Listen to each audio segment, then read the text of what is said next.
Hey everybody, you probably are aware that there have been a lot of protests in the United States lately, where we are based and where probably most of our listeners are too.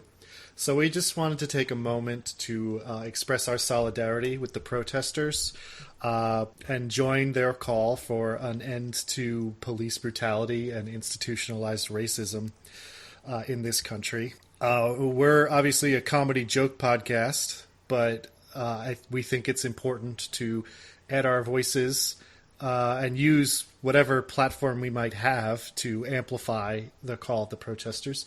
If you're looking for ways you can help, there is an excellent resource that has many different ways you can help: donating, signing petitions, making calls.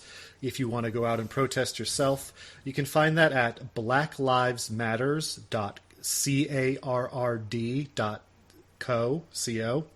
That's blacklivesmatters.carrd.co, and that'll provide a lot of helpful resources for what you can do to help out if you feel so inclined. Yeah, that's very good summation of it, and yeah, we encourage everybody to learn.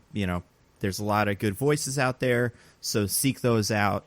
Keep an eye on everything that's going on. Hope everybody is able to stay safe and look out for each other. And in the meantime, if you want to enjoy a joke podcast about the Avatar, not the cartoon one movie, this is what we have for you in that regard. Yeah, I couldn't have said it better myself, guys.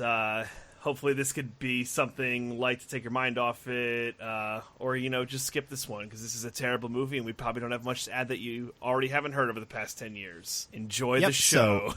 Oh, hey, one more thing before we get to the episode. If you are listening to this podcast on Tuesday, the 9th of June, or Wednesday, the 10th of June, DJ Diggins and I will be doing a live nitpicking stream where we are going to nitpick both National Treasure 1 and National Treasure 2, The Book of Secrets. The way it'll work is we'll have the videos playing for ourselves. You guys will have to go on Disney Plus or rent the videos or whatever and watch them at the same time as we do, and we'll do live commentary, talk about the movies. All of this is a fundraiser for the NAACP Legal Defense Fund, which is America's premier legal organization fighting for racial justice. All the donations will be in honor of George Floyd and the Black Lives Matter movement. It's a great cause. So the fundraiser will be at 6 p.m. Eastern Standard Time on Wednesday, June 10th. It'll be running for almost 5 hours because those movies are ungodly length. They're each like 2 hours and 11 minutes on the nose. We'll be accepting donations, taking questions, and the episode itself will go out later on sometime as a normal podcast episode. It'll all be on my YouTube channel, Nando V Movies, and me, DJ, and Diggins, and the podcast will all be tweeting about it for the next couple days. We hope to see you there, and now, without further ado, the Last Airbender movie episode of Mostly Nitpicking. Enjoy.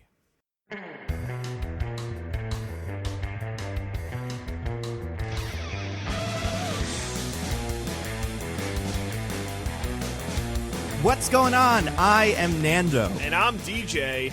And I'm Diggins. And this is Mostly Nitpicking, a podcast where every week we pick apart a piece of pop culture by looking exclusively at the details. Woo! Boy, do we have a show about a movie that is every bit as bad as everyone ever told you it was. Mm-hmm. One of the worst movies I've ever seen. There's no hiding the ball on this one. Yeah, right. Now, no hyperbole here. If you think you know what people, you've heard people talk about this movie, we'll have differing, we're going to talk about differing things. We're not going to, read a review of it from someone else, but they were right. They didn't lie to you. This wasn't like Speed Racer where everyone was wrong, but a couple of smart people. This movie is really, really, really awful. Yeah, and of course, that movie is Scoob. Again, we're doing Scoob. It still sucks. It's the worst movie.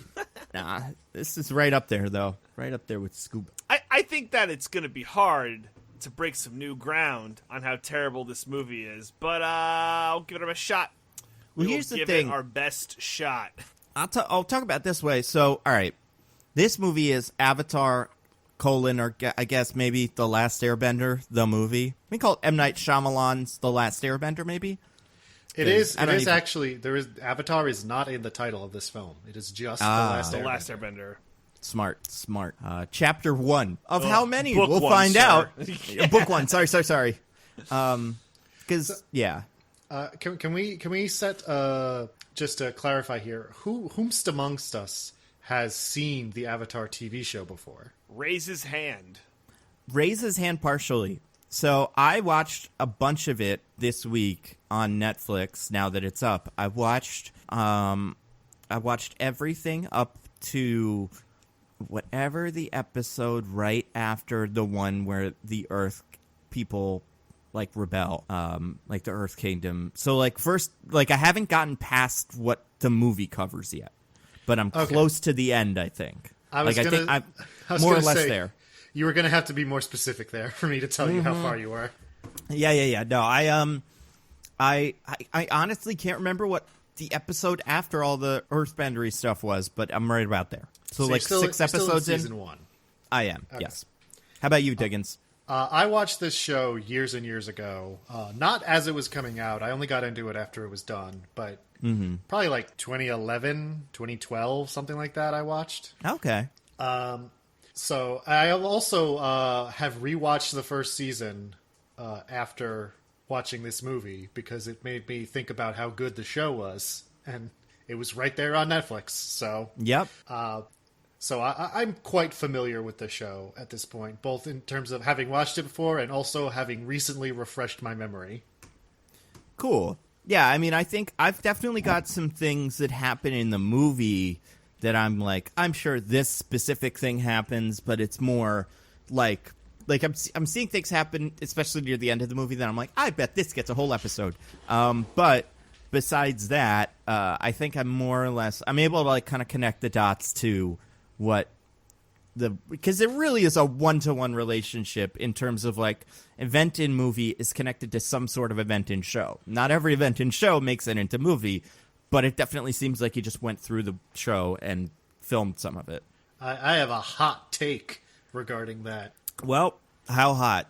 Hot that we have to release it now, or hot that we'll do it later? We can hold off for now. I just want to tease the listeners that I have one of my signature hot takes to deliver. Steamy. I also have a signature hot take to deliver. So we'll get to that. DJ, do you have a signature hot take? No, I have a lot of mean takes, though, so get ready for some spit fire. It's what we need at a time like this. We need me spitting fire. So yeah. About the Avatar movie. Yeah. The fire. I mean, wait, you can bend without a big fire next to you? Oh, God. Impossible! I think this movie is going to make me break a lot of rules also about things I do and don't criticize. I think I'm criticizing everything, even that one thing I never criticize. Oh, I'm well with you there, sir. Yeah, so this is going to be rough. For people that don't know, so let's make this one really clear. This is not the blue avatars. This is the cartoon anime. It's technically not an anime, right, because it's produced in America. But besides that, anime-esque show. It is clearly influenced by the anime style, such as it is. Yeah. Which came first, this or Shaolin Showdown, my favorite show ever? Shaolin Showdown? Ooh, it's like close. I think Did Shaolin this bite Showdown off by Shaolin a hair. Showdown? Oh, man. I Well, I Shaolin liked... Showdown was 2003. Oh, yeah, And this definitely beat that, I think. Avatar: The Last Airbender was 2005, I think. Man. So 2005. whoever... Here... Extra hot take. Who's the guy? Michael DiMartino and Brian Konietzko or something. Konietzko, like yeah. They stole the best show ever and turned it into this. Wow. No. Fuego take. It's pretty similar. It's the same shit. It's more based around, well, like, I mean, it's a bunch of, it's children mastering the elements. All right. Okay. To fight like an evil fire guy who's actually really not that bad. And by fire guy... What? It depends what fire guy you're talking about here. I'm talking about the main Zuko, right? That's him? Well, he's not the main villain of the show. Right. But yes, I'm in. So have you watched Shaolin Showdown? Do you remember the show? Yeah. I never watched it, actually, but I'm aware of it. So, like, the villain of the beginning of the show was this rich guy named, I cannot remember, but he was like, he is very similar to Zuko, in that, you know, he's played as a straight up villain, and then you get more into him, and then there's actual villains, and he's kind of an anti-hero. You know, there's a lot of differences, but I mean, the way Aang and the main kid, I believe named Oni on Avatar, they're like so similar. It's insane. Spicer, by the way, is the villain from Spicer. Yes, there you go. Yeah, and he had a person controlling him, like guiding him, right? Some evil spirit lady. So she's like his dad. I don't know, but anyway, yeah. There's just Nando. I believe that you meant Ong there. Is it Ong? No, it's Aang in the show. But in the movie, Ong. That's true. An Avatar. Yeah, the Avatar. I couldn't get over that. I was so confused from the immediate start. I was like, oh no, is this... But, like, I was like, have I been hearing it wrong? Because I've always heard Avatar, but maybe that's because I heard about the blue thing first. But, yeah, no, yeah. There's a kid named Oni. If you look him up, I think that's his name, on, whatever it is, Shaolin Showdown, which, for those of you who don't know, is like a show. It was great. I loved it. Yeah, it's just a lot of focusing on, like, ancient stuff. And elements. It's very elementy. Omi, O-M-I. Okay, yeah. That's and very I love different. It. Yeah, no, it's super different, but it's got its similarities. And yeah, Spicer Wu, yeah, that's the bad one. No, anyway, I guys, meant the difference between Omi and Oni, very different. Because Oni means demon. So here's why I mixed them up. Jackie Chan Adventures, another show I watched that came around the same time, like. You would watch them back to back on a Saturday morning. Had a whole season devoted to the Oni masks, these evil demon masks. So, it's one letter apart, and I was hearing them all within the same time frame. But yeah, I loved Omi. Omi was voiced by Tara Strong, by the way. Interesting. Timmy Turner, and a lot of other things, but that's a pretty big one. Yeah. Bubbles and, from Powerpuff Girls, and Kimiko was Grey Delisle. Raymundo was Tom Kenny. Yeah. A lot of interesting voice work here. Anyway. So this is the best show ever. And Avatar is pretty good too. So far. I mean, you know what? To its credit, Shaolin Showdown never did this movie. So the entirety of the show is probably better than the entirety of the Avatar. You know? How much do you think this movie ruins the show, kind of? Like, taints the brand? Oh, 0%, I think. I think it's so bad that you're like, that's not even, related to the real thing. You know what I mean? I think it's so out there that it doesn't get a passing glance in terms of, like... That, my opinion.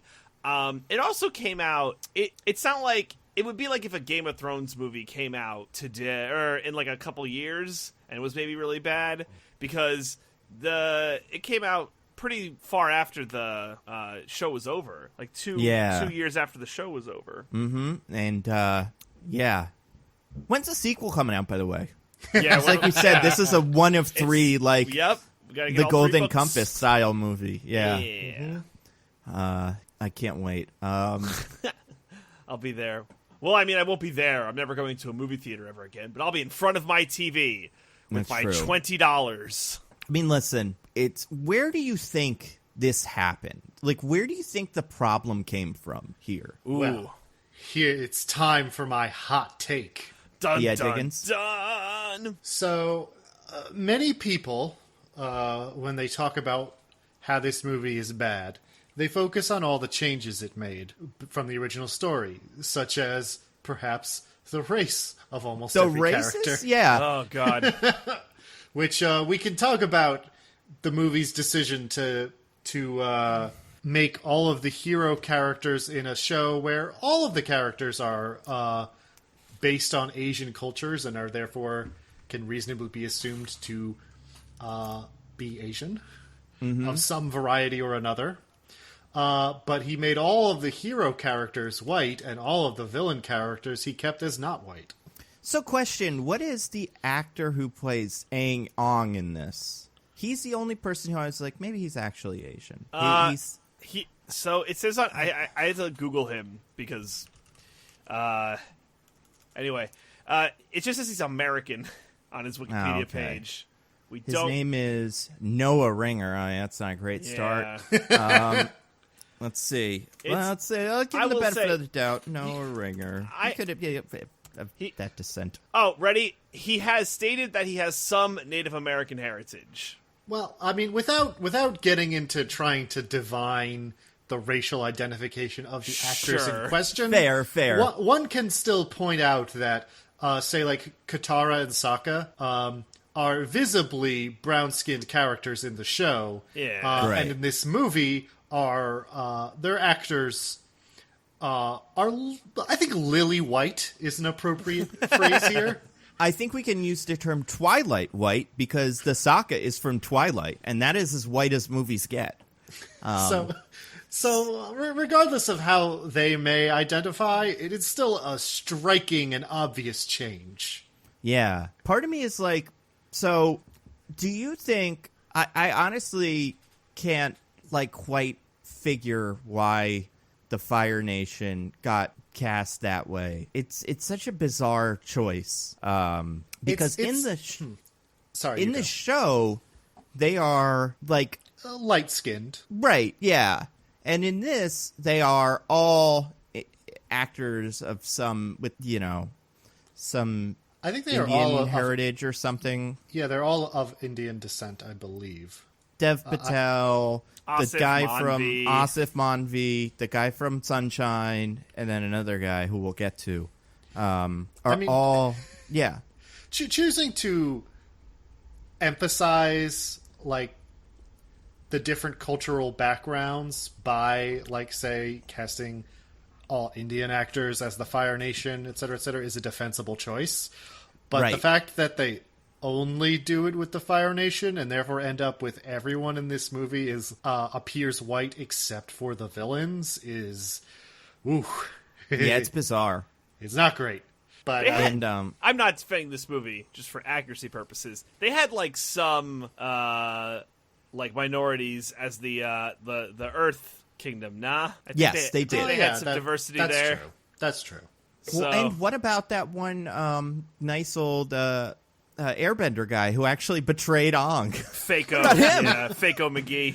Yeah, that was not good. Listen, having not seen the show completely, I don't know exactly. Would you say some of them are parallels to some? Are you supposed to watch the show and go oh, that one's kind of East Asian versus Northern? Is it supposed to map? So they're not one-to-one, but there are clear parallels. The air nomads are very Tibetan. Oh, sure. Yeah, that makes sense. The Fire Nation in this show is very Chinese, Japanese, especially imperial culture in those countries. The water tribes are very Inuit or Siberian natives, right? In their influences. So it's not exactly oh, well, these guys are this, these guys are this, but there are clear influences that are different depending on the different cultures in the show. Yeah. There's no Bandit Keith rolling in with an American flag bandana and how's it going, everyone? Check out my gun. There's nothing like that. Well, that's what the producers said. They were like, what are we missing? A Bandit Keith type. Everyone. Listen, everybody in this, I don't want to say, I think some actors are doing okay work, but sure. If I could see a world and a much less defensible, a slightly more defensible position is, listen, this actor is just the best actor ever. He's Tom Cruise. We need him, so we're gonna make him this guy. I don't appreciate it's not a good thing to do, but movie studios do that all the time. Scarlett Johansson can play a tree, whatever. But this, they went out of their way to cast some of the worst actors I've ever seen. Yeah, man. Like, what was that? Like, oh, man, I wish we could, but we've just found the worst actors. So we also have to completely change all of the races to fit these guys. Like, what did they think these guys were the hot shit? Was it Twilight? And they were like, we got our Twilight actor. He can be one of the main guys. It's nuts too, right? Because like you could have imagined, like, let's make our Avatar movie with colorblind casting and like whatever. Yeah. Maybe it's not great, but I guess you could at least defend it by saying, well, look, we just looked at the actor based on their ability to do acting, and there you go. Right, and the nations are less like places with a distinct racial background and more just an area. So, some of the Fire Nation is white, some of them aren't. And that's just what we're doing. It's non-homogenous, which, sure, but it's a choice. No, they did not make that choice. They went in a direction that, like, I could never imagine. I just don't get it. Besides, they really thought these kids were the best actors on planet Earth, and they were like, we must get to them. They are perfect. And that part, I mean, like, I can imagine that as a usual situation, but then seeing this, I'm like, I don't think that's possible, though, because they stink. They stink so bad. Yeah, like, what I don't get to is, like, I don't know if we've moved to this, like, idea where we have to get a child actor to do the thing because reasons, it's children. Like, I recently watched Remember the Titans because it, was like it's a great movie. And, like, all the high school kids are in their, like, 30s. Like, these actors are all not... Right, Ryan Gosling's in that in 1997, right? So, like, yeah, he's pretty... He's a long way past the Mouse Club days. Like, why couldn't you have gotten... like in that movie, just get, Dev Patel to play as Aang, right? Like, I mean, Aang is supposed to be like 12, though. But it doesn't matter. It doesn't matter. I hate to tell you this, DJ, but some of those actors were older than you'd expect. Like, for instance, I want to say Princess Yui. I don't remember this one from the show. Yue. You haven't met her yet. She is 2 years younger than me. So, like, no excuse. She was a 19-year-old when this movie came out. So, she should kind of know how it works by then. Like, acting is, it's not impossible. She should have figured it out. Or some other people should have maybe told her how to act better. Directed her to act better. I don't know. Some word I'm used, But hey, man, I'm thinking because of the shot composition of some of this, that was absolutely the best take they possibly had for some of these lines. Because it's like, well, you'd never use that. You'd never use... the way it's all edited together looks awful, which must mean this is the only one you got. Dude, there is a... I forget where it is, but there's a shot... I think when they're in the Earth Nation, like, talking about what they're going to do, like, we'll go and we'll free everyone, the camera is 6 inches from their faces. Yeah, I know exactly which one you're talking about. Right there. I think it's slightly before that, but yes, I know what you're... And they're, like, in a tent, right? Yeah. Yeah. But it's shot, reverse shot, but one shot is from an angle, like, kind of off-screen, and the other is to camera. I've never seen that before. In a million years, it doesn't make any sense from an editing perspective. It is an insane move that I could only imagine from a Michael Bay movie. It's the only place I'd see that and be like, yeah, I guess. He wanted us to look at the pretty girl from Face On. Like, that's just kind of, he has his own little reasons why he does some things. And you're like, yeah, this actor had a contract that said he wanted this aspect ratio and this actor didn't. And, like, that's why, but fucking... This, it's insanely, like, I don't know, man. I'd like to believe behind the scenes that everything was a nightmare from a studio perspective. Like, Nickelodeon was rushing out dailies and, like, we got to put this out this day. And, I don't know. But can you imagine if this was the ideal product? Like, they put this out and we're like, we got it. Everybody clap. This was what we wanted, and here it is. Everyone enjoy this movie. Because, yeah, I I can't imagine. I'm sure, you know what they always do it? I haven't looked for these yet. But, like, let's say, Ryan Reynolds get cast as Green Lantern, right? They make him, I'm assuming, read some Green Lantern comics so that he can go on TV and say, yeah, I like this character. He's Hal Jordan. He's a fun guy. I'm a big fan of the comics. And then if someone asks him a really basic question, like, he can be like, yeah, I know that. I know who Sinestro is. And he's, and even fluent in stuff slightly outside of the movies.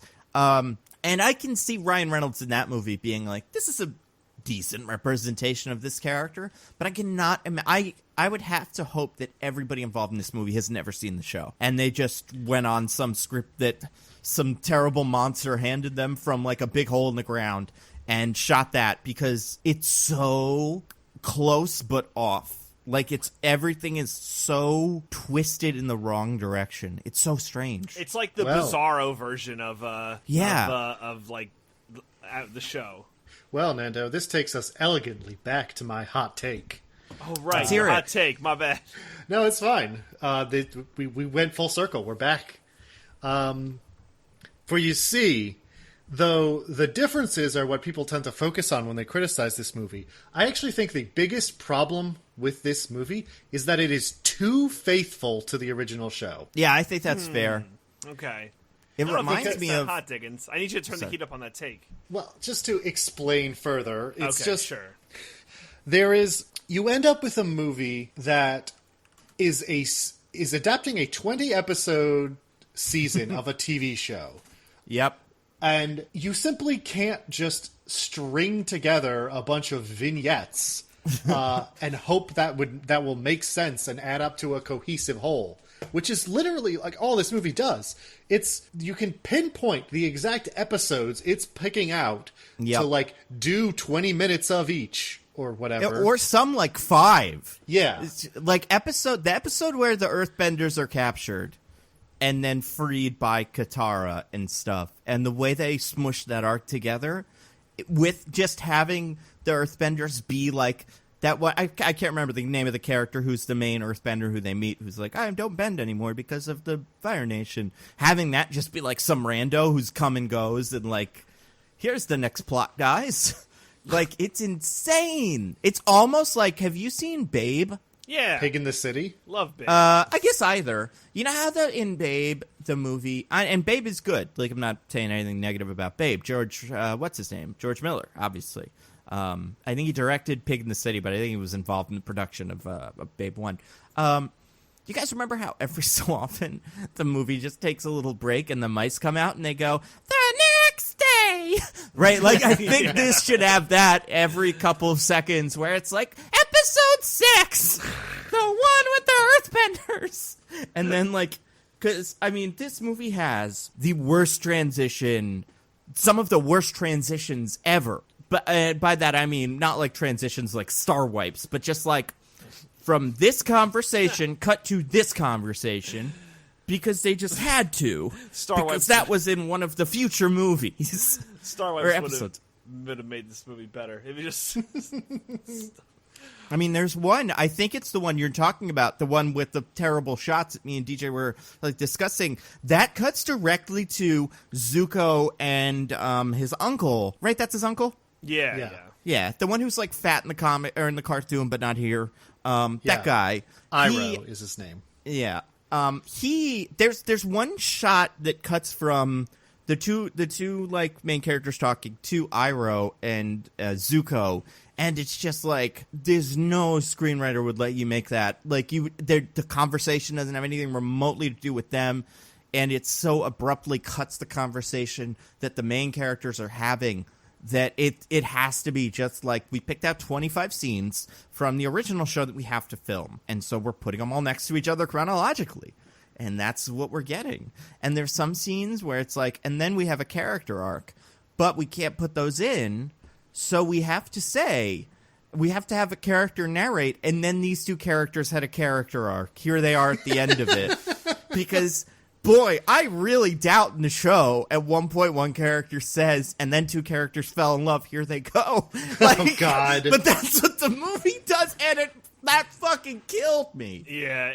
Yes, correct. That's a tragedy. Easily my tragedy, biggest but laugh moment bad. of this movie. Nothing made me laugh more than that. Okay, so let's talk about... So this movie. Guys, you know what's coming next, and I hope neither of you are prepared.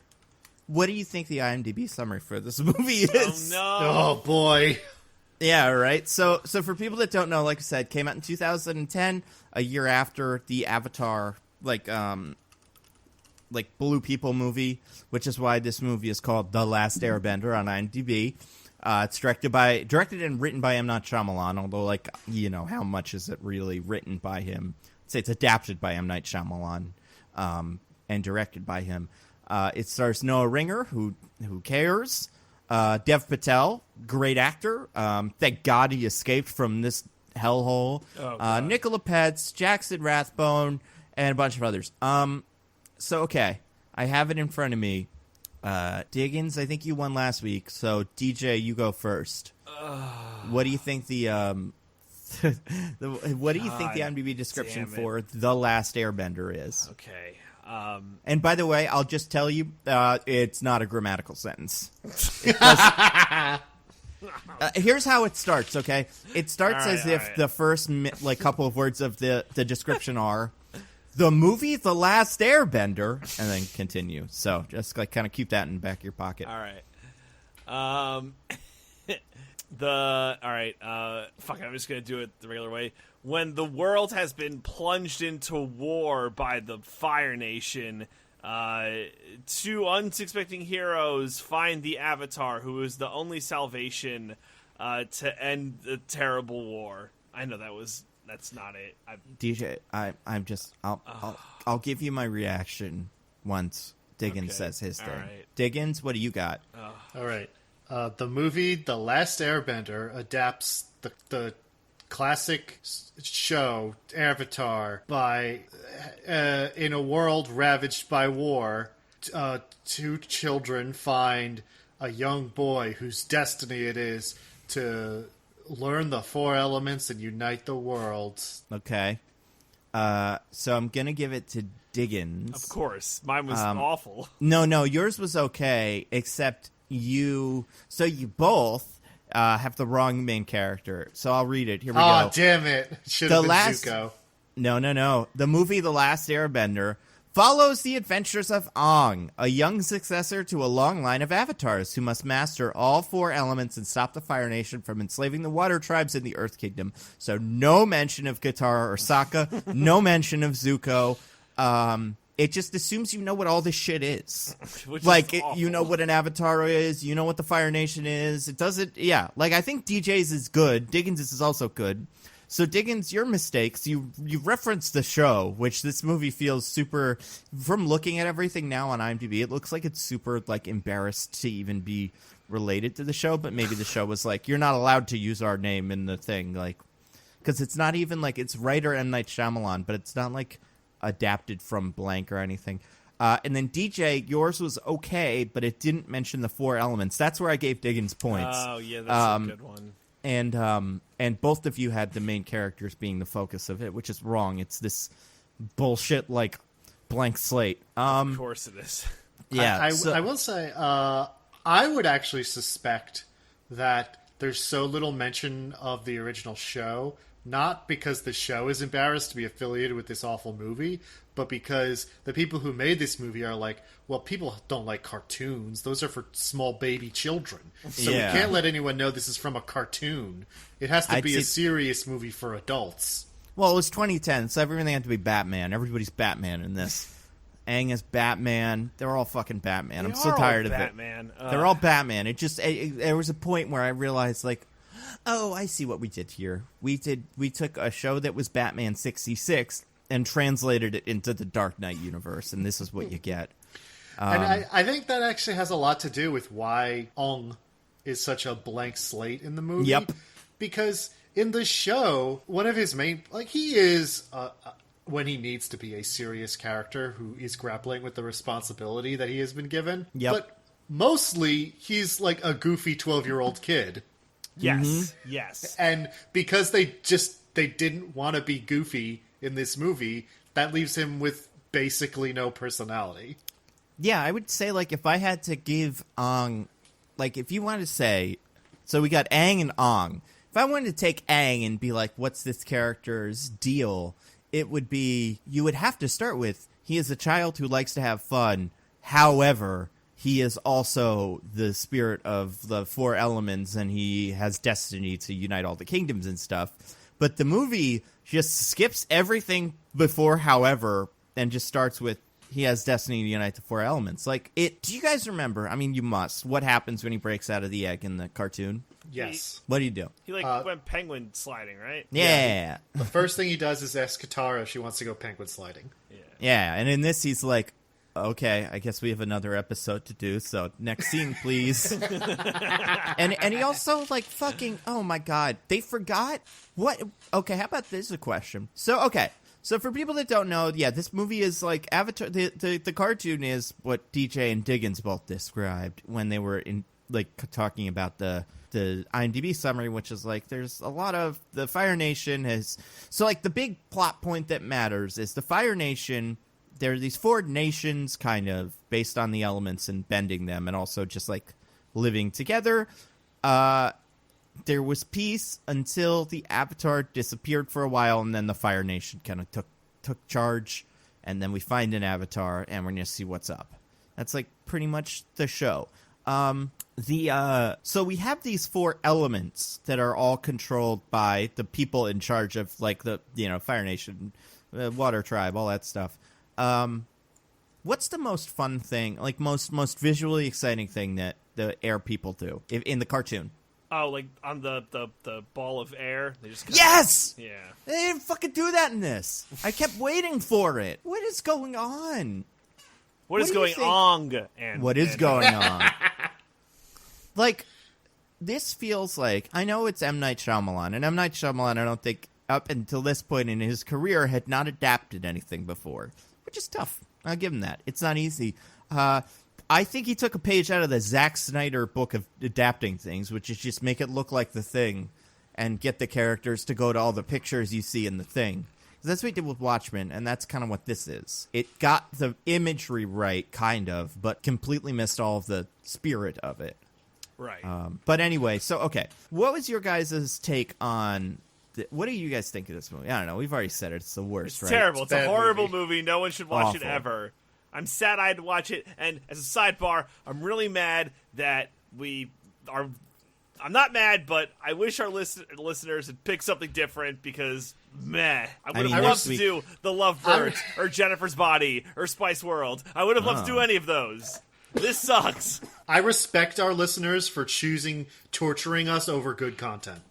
Yeah, and also, listen, I respect our listeners for saying, hey, I don't want to watch this myself, so I will make them do it for me. Like, we are the avatars of your bad movie experience. We will master the Last Airbender movie if that's what you want, so you don't have to, and you can stick to being part of the Last Airbender cartoon tribe, which is probably the better tribe.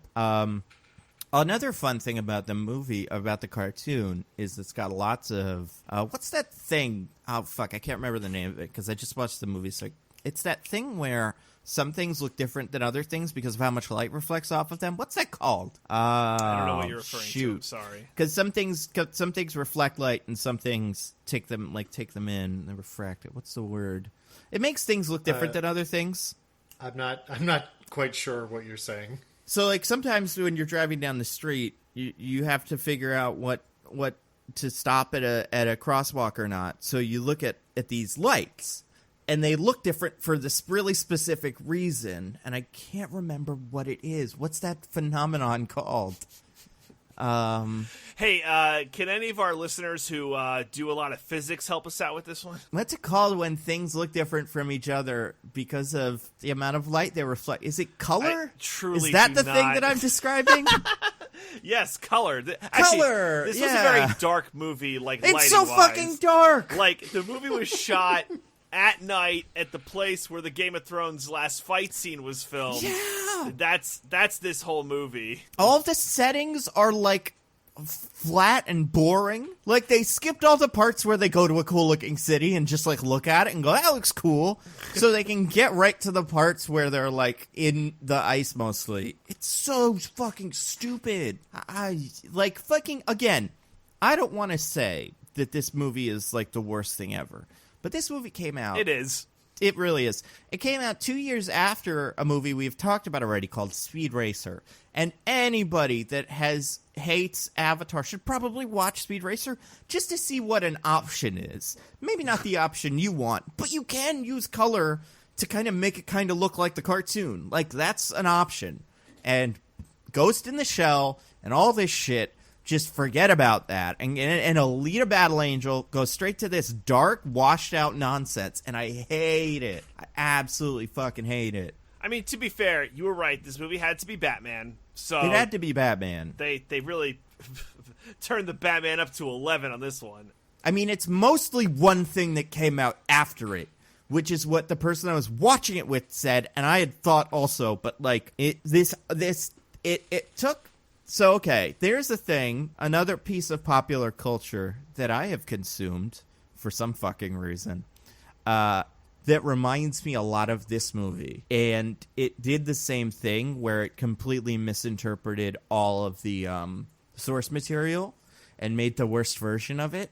But it also has a lot of similarities to just the way that the show goes and, like, what the show is about, who the main character is, kind of all that stuff. Any guesses what I'm talking about? You said it came out soon after this movie? Oh, like, it came out more recently than this movie. I want to say maybe, like, mid-2010s. Honestly, can't even remember. What did it remind you of?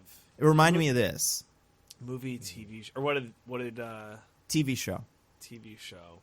There's a TV show that came out that did the exact same, made all of the mistakes this made, and I couldn't believe it. Like... I was, like, legitimately shocked at points, like, oh, no, you did this scene, too.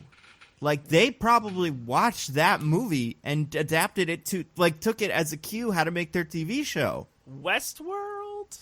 No, it's way more, like, on the nose. Oh, boy. Game of Thrones. No, even more on the nose than that. Is this a thing I've seen? Like, are you sure? Either you've seen it or you're aware of it enough to recognize the similarities. God damn. All right. Talk me through what Avatar is, and we'll see if you hear it when you say it. So it is a anime-based show about the four elements and war and...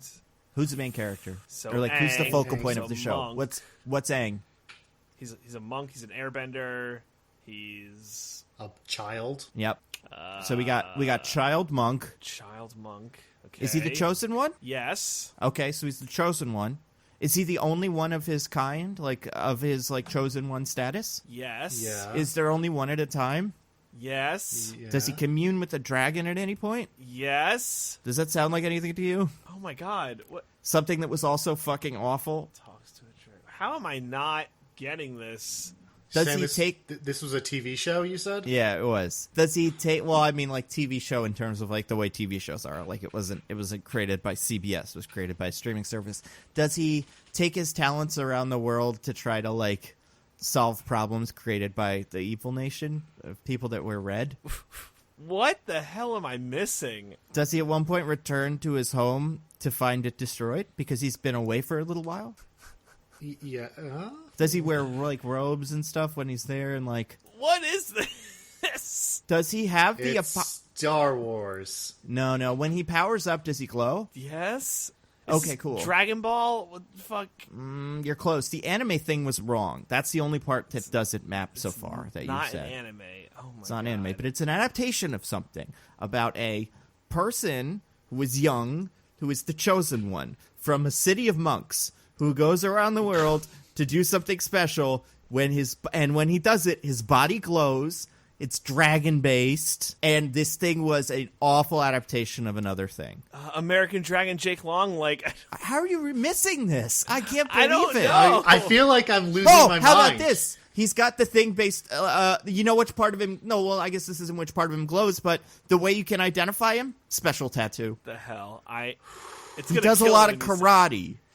I feel like Nando is going to say some, like, hyper-obscure show. And it's like, you guys never heard of this? And No, we're I'm both not. going to be like, what are you even talking about? This is something you've heard but maybe not watched, and I'm so excited for all of the people in the, like, audience, like, that are listening to just scream this at their Over the radios airways, right now. yeah. Yeah. Oh, yeah. We're annoying the fuck out of some people right now.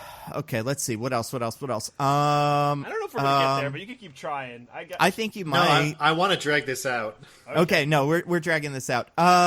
Dragging it out. We are dragging it out because, again, dragon, big part of it. I'll give the show this. Well, okay, in the movie, how much of the dragon do we see? Just like Just the face. head. Yeah, maybe that's true of the show as well. Maybe it's a budget thing, or maybe the show just wimped out because it didn't want to seem too out of cool. This is killing me. Is it a live-action show? It is. And like 4 elements is a thing? No, the 4 elements is not part of it. Oh, okay. But chosen one that uses karate and part of his body glows to solve the problems of the world is. Specifically because of how one, like, kind of, like, not like tribe isn't the right word to describe them, but Is it like group. Iron Fist? It's Iron Fist! The show is fucking Iron Fist! Oh. There's so many scenes that are the same. See, the problem here that we ran into here is that I had all memory of Iron Fist, Eternal Sunshine out of my brain because that show is so bad. You lucky duck, because it is so similar to this at so many points, and like there were so many bits where it's like, oh my god, that's how he's gonna solve the problem. Like he's just gonna the scene where he goes to his temple and he's like, "You're gonna love to see my temple. It's a great place." And then he gets there and it's like empty.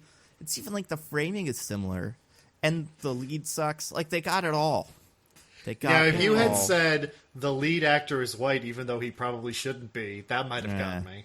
I think that might have been like a tough. I didn't want to confuse you anymore since the character technically is, but yeah, no, insane. I loved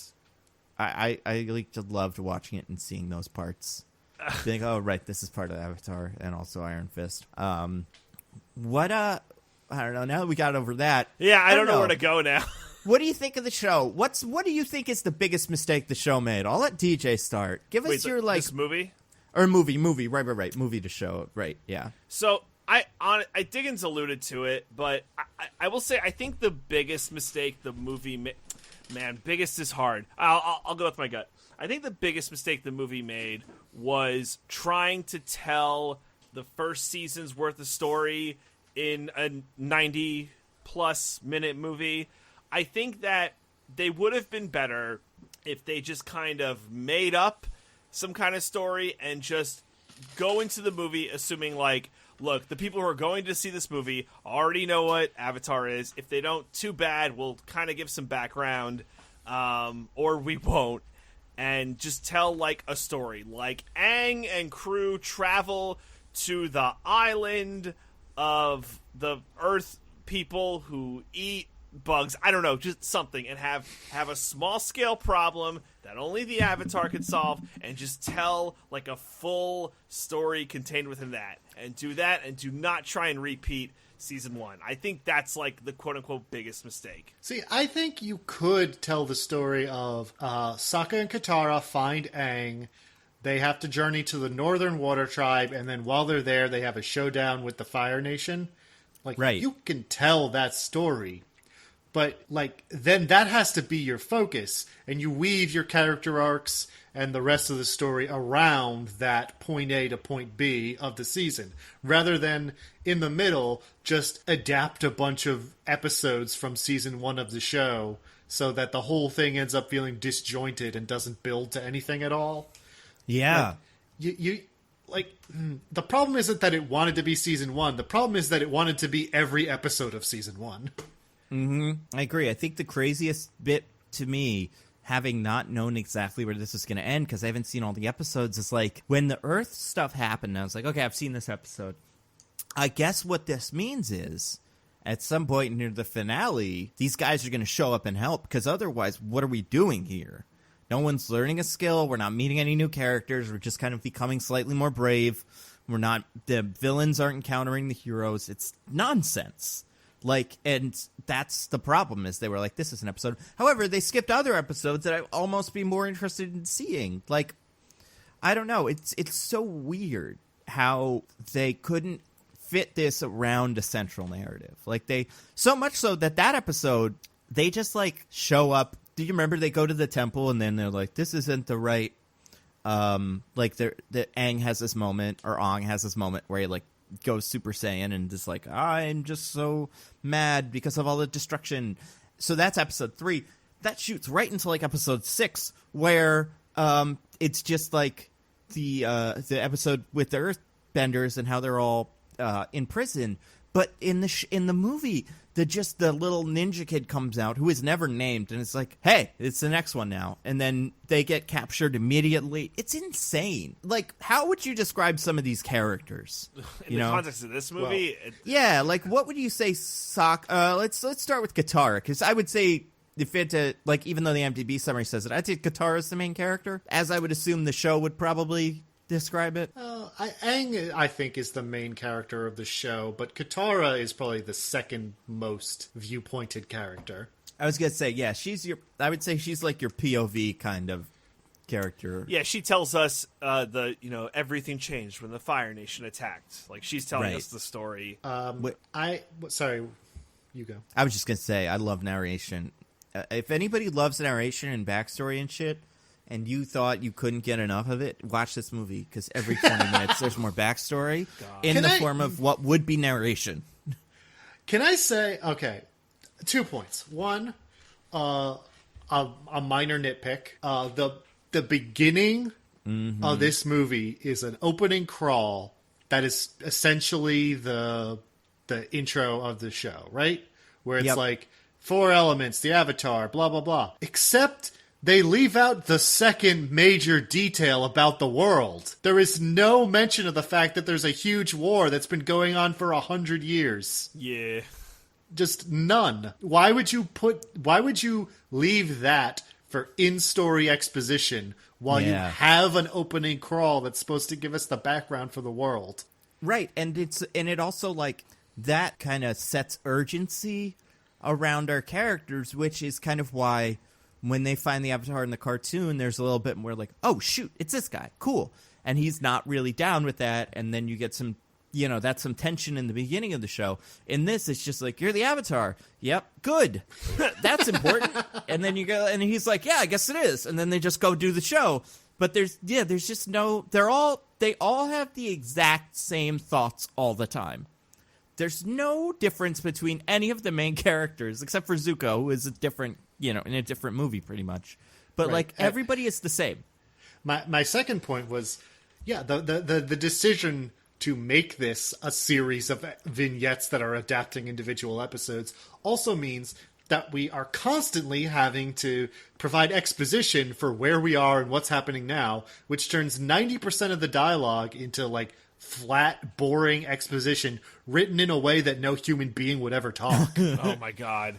And like, in a way that if you gave to, like, Sir Anthony Hopkins or Jeff Goldblum or someone that can just spin, silk in a gold or whatever, they could give you something, but they gave it to children who do not have very much experience and are not qualified for this. Can I jump in with something?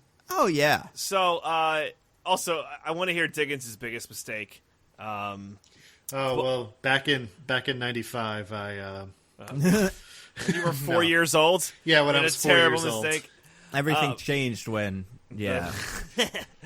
everything changed when I light that store on fire. Anyway, so they casted Noah Ringer as Ong, and seemingly he's been in 2 movies. He's been in The Last Airbender and Cowboys and Aliens a year later.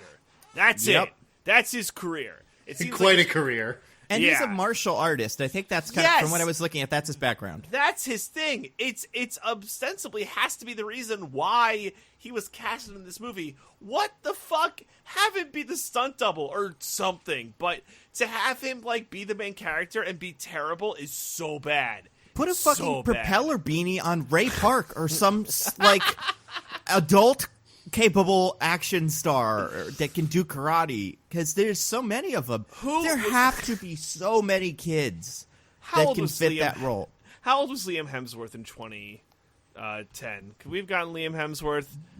How about the kid? He was 20. Get Liam Hemsworth. Go back in time and cast his ass. Like, I'm sure there's a million fan casts for this, but you guys don't watch the Teen Titans show, the new one, the shitty one, do you? I've watched. Hey, it's Okay. like it's something. Shitty. I would say it's shitty. I love the movie. Honestly, I think the movie's like a fucking No, I'm masterpiece. talking about the live action one, Titans, like on DC Universe. Shit. Nope. No, yeah, I the thought you were talking cartoon's about fine. Teen Titans Go. No, I No, have yeah, not Teen watched Titans Go is good. Titans. So in Titans, the kid who plays the Beast Boy is also the kid who he also voiced Hero in Big Hero 6. Okay, sure. And he is a martial artist.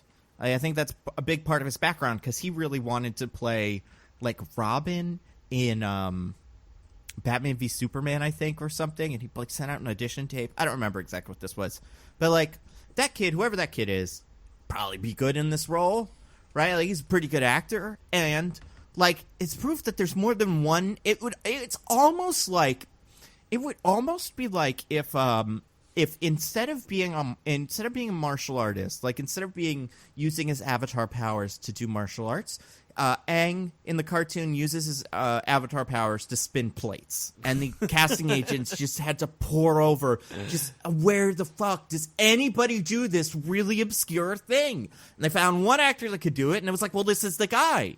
There's only one guy that could do this, but there's so many actors, young actors, that could do that, and it's so weird that they picked him. I mean, I can respect, given how central the martial arts styles are to the universe that they were adapting. Right. Where, like, the bending is all based on, like, martial arts stances and movements, and that's all very important. It's like one of the single most important aspects of the world.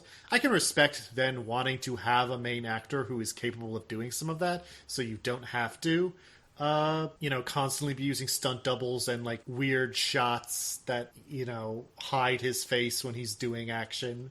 But at the same time, like, yeah, if the result is going to be this bad, maybe you should have. I really don't get it. Like, I don't. What would you guys have been mad if the Avatar put a mask on every time he did karate? I mean, it would have been a strange choice. Yeah, I agree. I but would would've not have taken hated it. I'll tell you that. Yeah. In this alternate universe, am I aware of what would have happened if we didn't settle for that? Well, you have like a Rick and Morty kind of style alternate reality viewer where you can see what the other universes have done.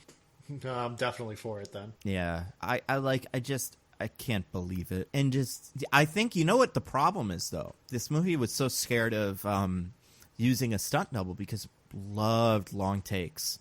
Ugly, slow, long takes. Oh, my God. I couldn't believe how many there were and how boring they were. Like, everyone always pulls out that one shot of all the Earthbenders moving that pebble as like what is going on here, kind of. But it's it really is, because like, they're all doing acting.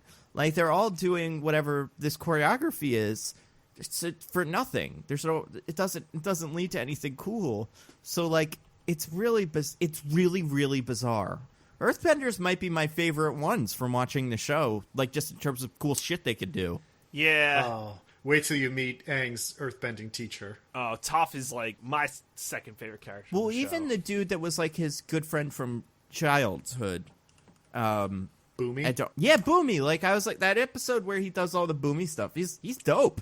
Yeah, Like, he's great. awesome. And there's just so much shit you can do, like, because the constructs with water and air, they just kind of, they have weight, but the earth ones, the way they're animated, it's like, bang, you gotta feel it. And they don't do that in this at all. Like, it's it's just rocks lazily floating through the air. Yeah! Well, because the interesting part of the show is that each of the bending is based on a specific martial art. Is that right? I kind of had a yeah. feeling. What are they? Do you know? Oh, I do. I could do a Google, but filibuster. Diggins, what do you think the biggest mistake they made is? Making this movie.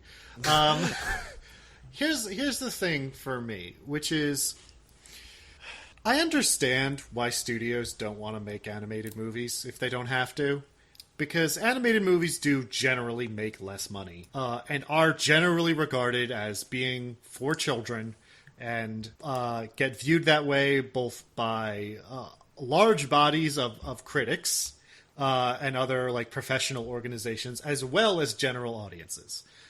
And like we are all aware here that there is plenty of animation out there that both is not even made for children in the first place, or even animation that is aimed to be enjoyed by children but still has like excellent writing and mature themes and is perfectly capable of being enjoyed by adults.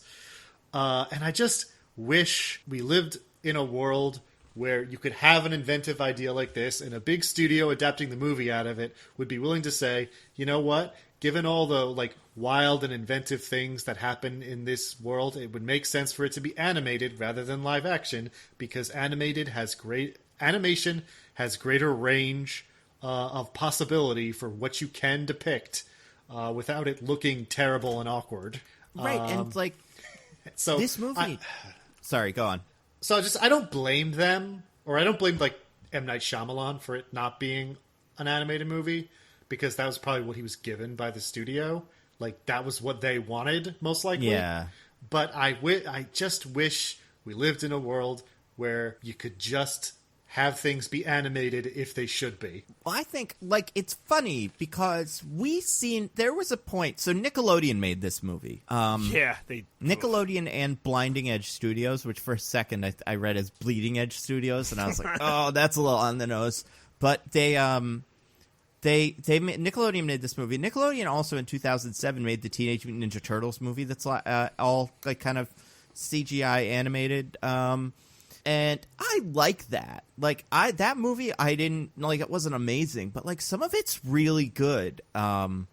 Specifically, there's like a great fight between, I don't remember who, like Leo and Raph on a rooftop in the rain, and you watch that and you're like, holy shit!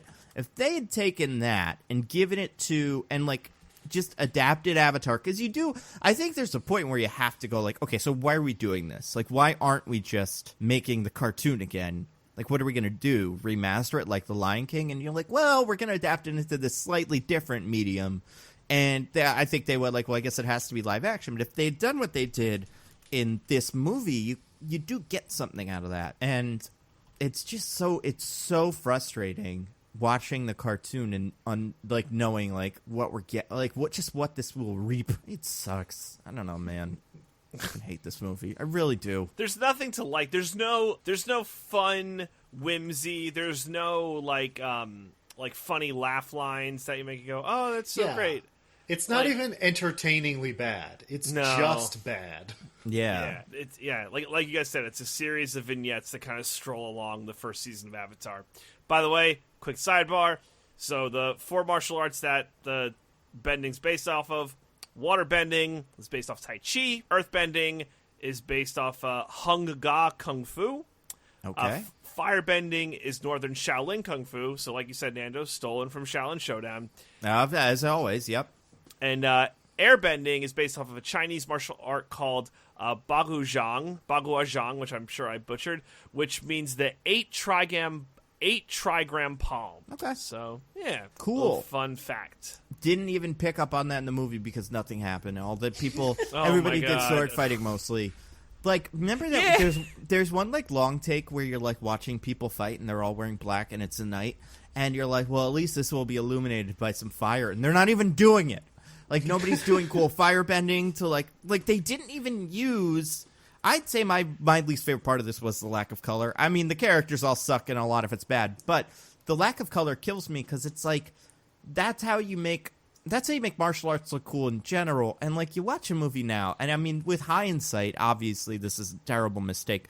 But, like, you watch, like, Into the Spider-Verse or something, and you're like... Yeah, maybe you don't try to make it exactly like real life. Maybe just add more color, because fuck it, why not? And, like, Speed Racer obviously taught us this lesson, 2 years before this movie came out. But, like, I will always take more color instead of less color. And, like, this is... The end of this movie is 100% the worst-case scenario for what less color ends up being. Like, it's so homogenous and dark, and, yeah, it sucks. Yeah. How is it not cool to watch people fight each other with fire? Like, how did they make that boring? Well, what's so weird, and I don't know how to grade the movie on this. I'd probably give it an F. But A 0. It gets a 0, probably. In the show, right? So the firebending in the show is interesting because they're the only ones who can create their element. Yeah. But in this movie, it's like the mutant pyro where they need fire Yes! around. Except when Iroh's like, oh my god, he can make fire. So, like, it's weird for the firebenders. It's like, here's this candle and I'm going to whip it at you. Whereas in the show, it's like a fucking flamethrower every time they're nearby. So, yeah, when they're it's less interesting visually, yeah. When they go fight the water tribe, and the water tribe is like, put out as many fires as you can. That way they won't get to use fire at us. I'm like, wait a second. They need fire to use their firebending powers, and you guys kind of need water, but you already have water, and your water? What chance do they have?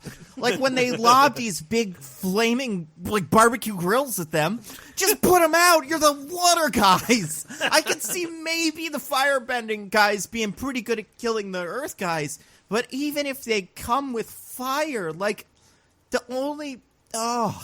it's so weird that they need to use pyro, like, in the movie. Like, it's like, oh, I can't create it, I just control it. Like... It's like, it sucks. It sucks so much.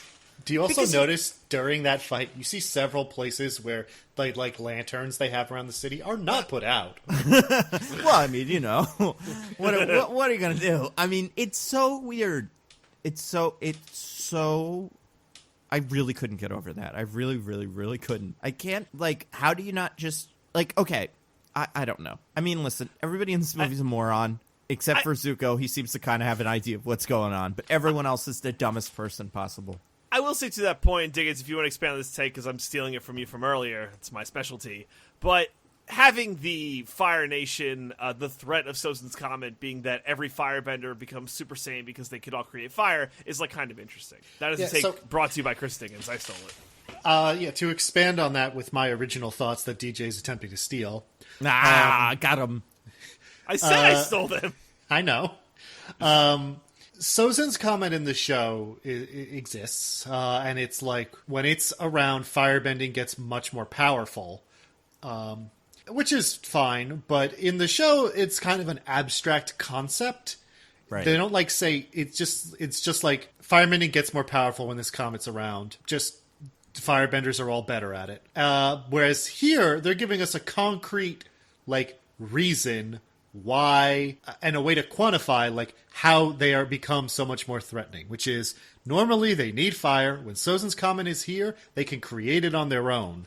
And so, like, I think that's actually, I don't think the show needed to change that, but I think that's not only a defensible, but even a pretty good change to have to set things up in such a way where it is immediately obvious to the viewer how that situation is going to get so much worse. Right. It doesn't save the movie, unfortunately. No, because the movie is still mostly incredibly bad. Yeah. But that's one change that I can imagine defending. I picked up on a little bit of that, but I didn't quite pick up on all of that when I saw it just now. Like, I don't know. Because when I saw the cartoon, okay, so am I going crazy? At one point, don't we get a fight with Zuko and Asif Manvi's guy, whose name I already forgot. Zhao? And Zhao? Yeah, that sounds right. Where Zhao is like, the cartoon creates kind of what that's the episode where we learn the rules of firebending, which are just, you need to, like, ground yourself, otherwise you suck. Right? That's like a thing? I believe so. Yeah, that's how Zuko beats Zhao. And I'm pretty sure, what's his name? Wise uncle guy says that. He's like, Iroh. hey, Iroh. yeah, if you throw him off his balance and he can't ground himself, his firebending sucks. And I was waiting for that or something like that, because when you really get down to it, like, it's what these guys have is they have flamethrowers, you know? Like, that's what they got. And these other guys have water hoses. How did the water hose guys not beat the flamethrower guys? Like, it only works if it's not just a flamethrower, if it's just their kicks explode because it's extra fire or something. But with this, it's just they can throw fire at you, and it's... I mean, then they... So is this a thing in the cartoon? The machines? They overblow it in the movie. Like, yeah, the Fire Nation, like, has tanks, but, like, they're not, like, going crazy over it in the show. Did that remind you of anybody? Any movie character for the last couple of years? Felt very Enchantress to me. They have their machines, like just the way they said it.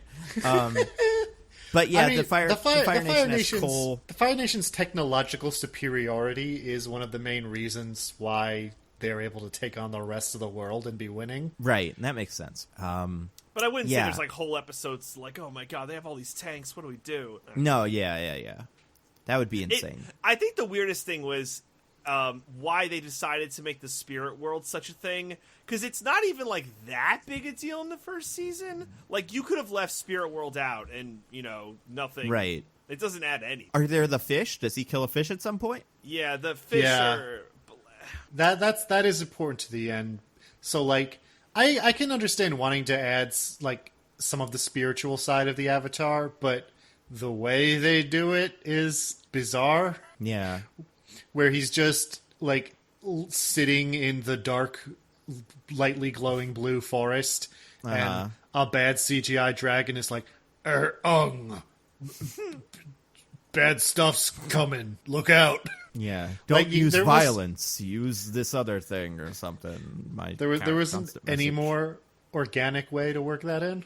Yeah.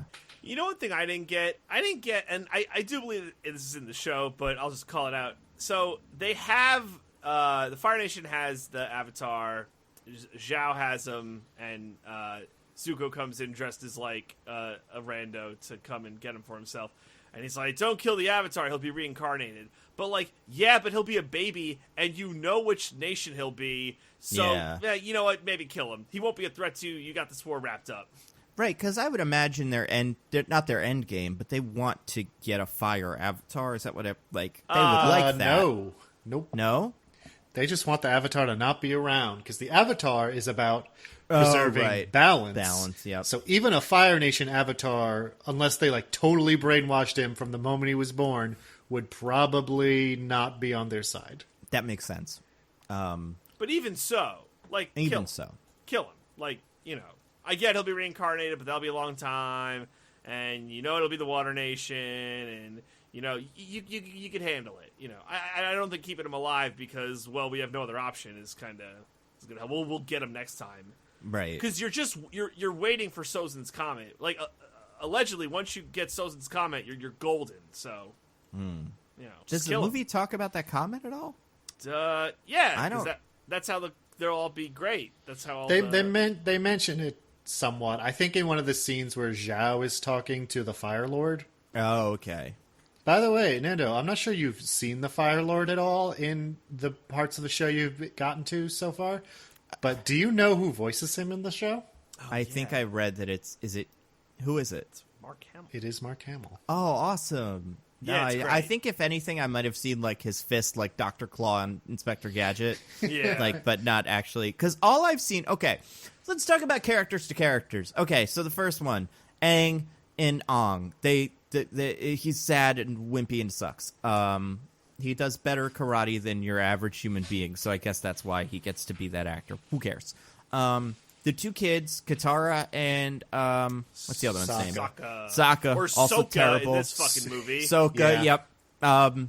Terrible. Sokka also suffers from the movie wanting to be grim and serious because Sokka is a very funny character. He's the best. In the show. His whole thing, his whole thing in the show is like, I'm just a guy with a boomerang, and he's surrounded by all these. Yep, and he's surrounded by all these superheroes, and he's just trying to make his way, and he's like legitimately one of the best characters in the show. Right, and he's trying. Like, he's got, like, from what I've gotten, he's like, listen, I'm not magic, but I'll learn your karate, like your new, whatever, kung fu technique if it's helpful for me. And he's kind of an asshole because that's what he starts as, but then he gets better. But yeah, he's like nothing in this. Except he falls in love, we hear. Oh my god! Yada yada And yada's then in they love. fell in love. Oh my god! I couldn't That was... believe that. Okay, so those two don't matter because they suck. I mean, they suck. But let's move on to the more interesting ones, in my opinion. The Fire Nation. Okay, so you have 4 actors playing Fire Nation characters.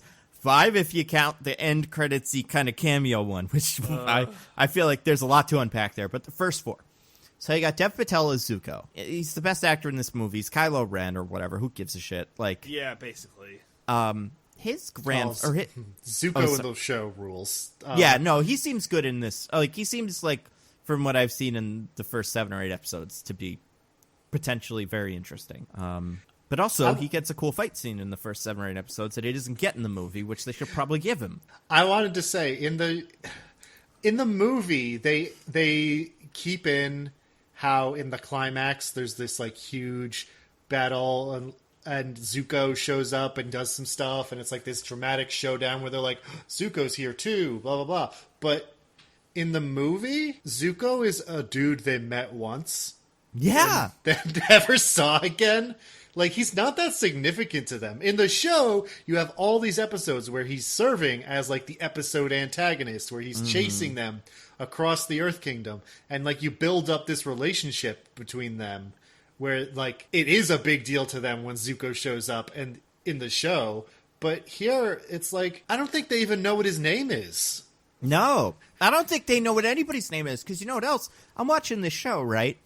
And I'm like, I am excited. Like, I'm happy when I'm watching the show. There's a moment where I learn that Aang, Cartoon Aang, names his little flying guy Momo, which is the name of my cat. So I'm like, oh, that's cute. Or, like, it's Mortimer, but Momo is, like, his nickname. So I'm like, oh, it's adorable. I'm going to watch this movie, and I can't wait to watch it with the person I'm watching it with to see that. And they're like, oh, isn't that fun, you know? And he doesn't name it, except for once he says the name, like, really offhandedly. You totally miss it if you're not looking for it. But he never names it. You would assume he's had it the whole time. Like, it shows up, and he's like, oh, cool. Like, nobody gives a shit. It's 100 years old. Yeah, it's whatever. It's so weird. Oh, my God. But anyway, and same with Appa. There's that big moment in the second episode where Appa flies, and it's like, whoa, I didn't think this could fly. But in the cartoon, in the movie, they skip right over that. And it's just like, he's like, it's a flying bison. And then they're like, good, we'll use that to rescue you later, because that's what you said it is, and you've never lied to us before. So there it is, picking up some kids. It must fly. Okay, cool. But okay, sorry. So I want to Zuko. So Zuko, I'd say his performance is, it's consistent. Obviously, they Dev Patel is a good actor, as we've seen from everything he's done since then, as if to make up for being part of this movie. He's been in some of the best movies and television shows. And he has, boy, would he have had a year if movies came out this year. He's got some real bangers. But maybe they'll come out. Who knows? Okay. So his uncle is, what's his character's name? Iroh. Did anybody recognize this actor? No, I didn't. Diggins? No, okay. I don't know. He's under a lot of, like, beard, like, not like beard, like, wigs and stuff. I don't think he usually, from what I've seen of that actor, he usually is clean shaven and bald. That is, Yinsen from Iron Man 1. Oh, shit. Yeah, How right? about that? Shane Taub or something. I forget the actor's name, something. He's good. Not what I'd picture, because, again, in the show he's a big fat guy. Not a big fat guy, but he's like, he doesn't look like a warrior the way everyone else does, which I'd say is probably part of it. In this, he just looks like, he could also fight. You'd be like, yeah, I guess he could fight, because why not? He mention tea. That's part of his thing. Oh, my God. They did it. They did the tea thing. He's kind of in the show, he's kind of a goofy old man. Who is very unassuming. So, like, you don't expect his both prowess in battle and his wisdom, which is a very classic, like, a kung fu movie kind of trope where you have the silly old man who's secretly an old master who's full of wisdom. Right. But here he's just, like, father figure, normal man. He's not doing anything, which sucks. He's a great character in the show. He's awesome. I mean, he's okay in this. I liked his guy. I think he didn't have the whimsy that I'd want from him, but he at least had, like, a character where he was conflicted and whatever. As Sure. opposed to, I want to say, maybe one of the most miscast actors in the history of film, Asif Manvi as Commander Zhao. Oh my god. Now, He I know... was a nightmare. Oh. So he is a comedian, obviously, from The Daily Show. However, he also has a very, very, very small role as the pizza store owner in Spider-Man 2. And he's like, Parker, go, as part of the movie, because Peter is late for pizza. Every time he fucking opens his mouth in this, that's all I could hear. It's so funny that he's, like, his character in the cartoon is so threatening and so, like, scary and stuff. And he doesn't have none of that. I think you could switch him and Uncle Iroh's character, and it would kind of fit more. Because Uncle Iroh has some menace to him a little bit. Like, that's probably the problem with this character, is he seems serious. And whereas Asif Manvi is pretending to have some menace, but he just feels like almost like a doofus. Like, not a doofus, but he feels like your uncle, or like he's the nephew of the king who's there, but he's not prepared for firebending. He's not good at it. He's just in charge. That's kind of what I would read from this Asif Manvi character. Obviously, in the cartoon, he's different. He seems... Yeah. I don't know what we were thinking with that one. I mean, maybe he owed M. Night Shyamalan a favor. Like, maybe one time he got M. Night Shyamalan Daily Show tickets, and he called in the favor. He's like, all right, next movie, I'm in. And he's like, all right, I guess. I mean, yeah, it's an insane choice. I don't think there's any sane choices in this movie. I think every choice is insane. So who's the fourth Fire Nation guy? Cliff Curtis plays Fire Lord Ozai. Cliff Curtis from Sunshine, and also he was in something kind of recently. Oh, The Meg Zone. He plays the guy who's kind of cool. He has no character like details besides just he's cool. And he's like Jason Statham's friend. He's in other stuff. He's in Fear the Walking Dead. He's in that movie Push with Chris Evans. I liked him in that. Apparently he's in 10,000 BC. He's in The Fountain. He plays Lord Uzo, right? Something like that. Ozai. Yeah. And he's like in it for like 10 minutes, but still, he should have been Asif Manvi's guy. If only they knew we would never get to see this guy do anything, they'd just switch him with one of the actors that wasn't even kind of qualified. Get Edward Norton to do it. Like Edward Norton's that one character in whatchamacallit for 2 minutes in Alita Battle Angel. So, okay. That would have been great. So, do you want to get to the other actor that's a Fire Nation person? I would love that. Let's talk about this character. So, I think she is quite a popular character in the cartoon. Is that right? Yeah. Yes. Okay. This actress is older than I am. She is 1 year older than me. Just for reference, I'm assuming Dev Patel is also much older than I am. How old are they supposed to be in the show? How old this character? I think like 14, 15. Okay. So like when this movie came out, he was in his early 20s. And so was she. Okay. That's not crazy. But he does seem older than Katara and the other one, whose name I can never remember, Boomerang Kid, Sokka.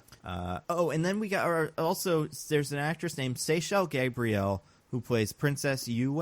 That's the one we're told Sokka is in love with. Oh, yeah, so white in love. Hair girl.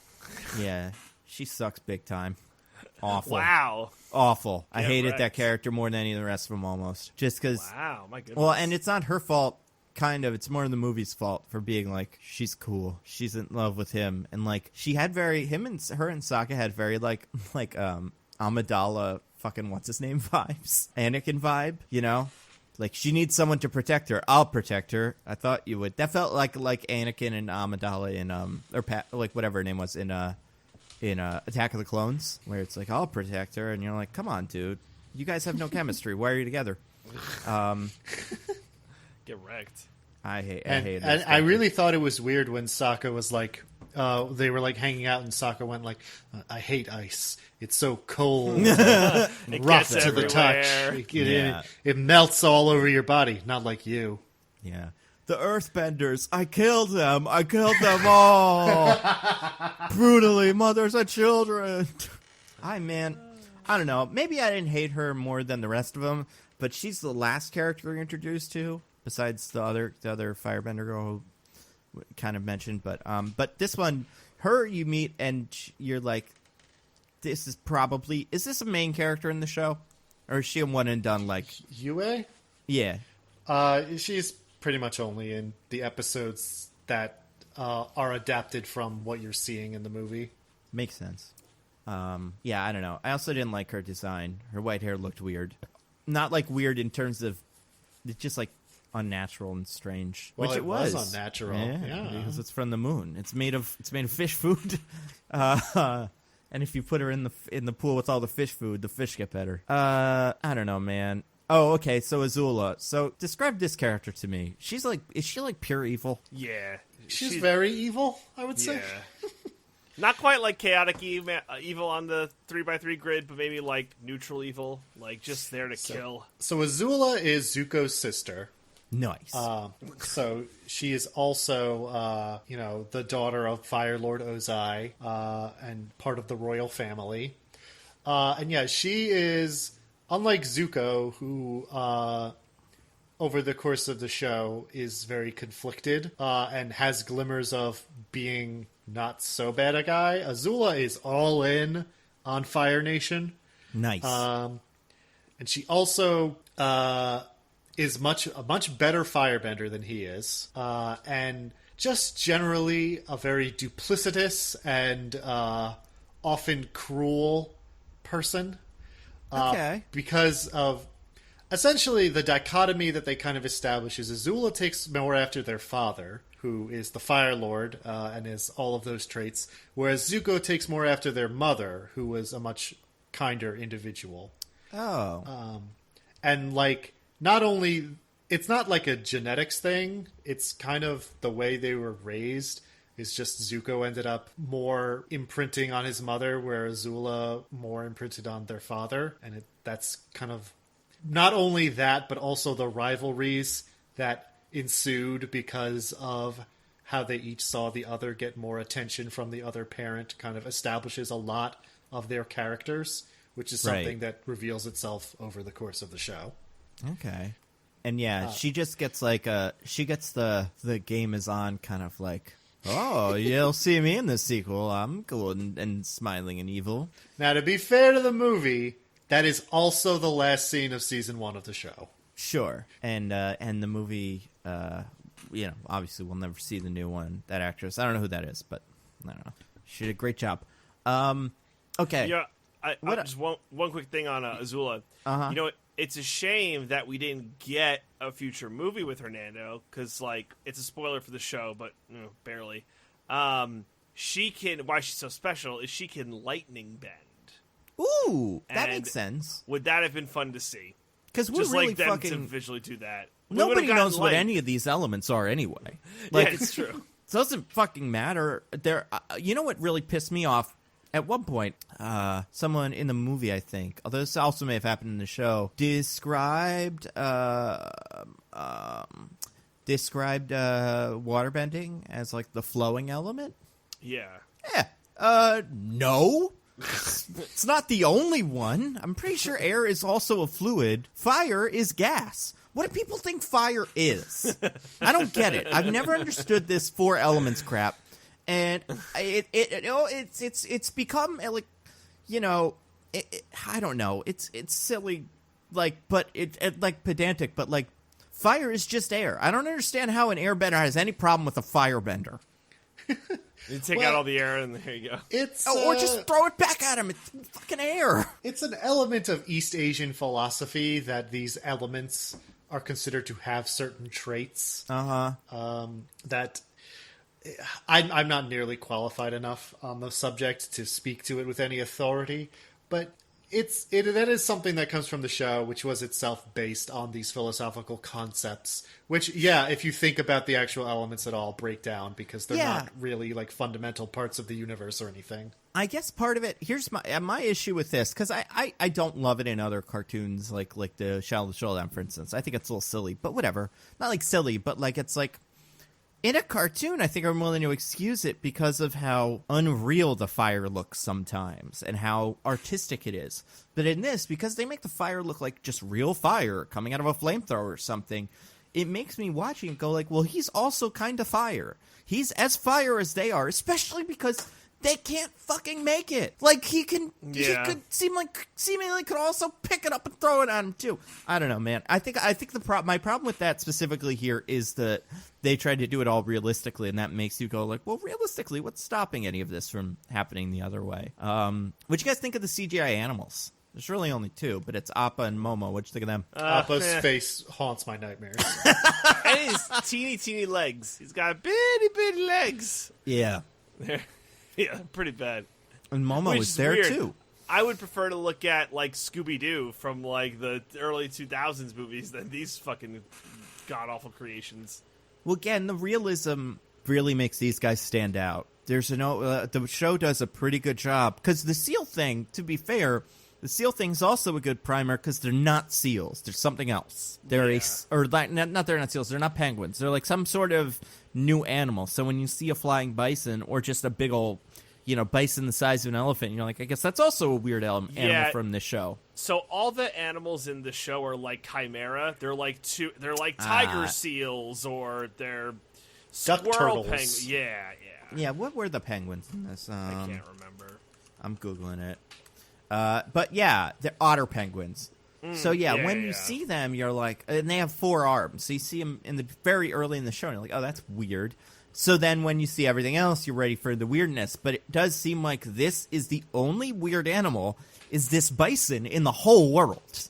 Like, which sucks, which is bad world building. Sokka, and you would totally miss it because, again, it's a line they drop, like, way early. But Sokka goes, oh, I'm hunting the tiger seals. So it's like, okay. Yeah, but also you don't see one, so you could just think that's a kind of seal. Yeah, like if you said I'm hunting elephant seals, it would sound equally kind of silly, but also I'd be like, well, yeah, I mean, that's an elephant. Like, I would assume we have tiger sharks, right? So if anything, I'd assume it's just a stripy one, but yeah. No, it's a shark with 4, it's a quadruped shark, and they're mad dangerous. Also, speaking of CGI, I know he only uses the boomerang once, but fucking God, that looked awful. Oh my God. Awful. Like, I just don't bother. Give him a sword. Who gives a shit? He's the boomerang guy, Nando. I know, but if you're not going to give it if you're going to make the boomerang look shitty. I know we took away all his actual personality traits, but he's the boomerang guy. We can't take away his boomerang. Pretty much. I guess that's right. What else is bad about it? Everything's bad. Oh, there's something I gotta talk about. Okay, let's do it. So we talked about how Noah Ringer is just like a bad actor who doesn't belong in this movie. So at the very end of the movie, like, they win against the Fire Nation in the siege, right? Oh, this! All the waterbenders, they're like bowing to him, and Aang is like, "What are they doing?" And then Katara goes, "You're their avatar," and he does like a bow, and this face is so hard to describe, but he does like a frown, like open mouth, long face that makes it look like he, I don't know, like pooped himself. Like, yeah, it's the worst face. It's like, or like it's the face where you haven't seen someone in a while, and you're like, who are you?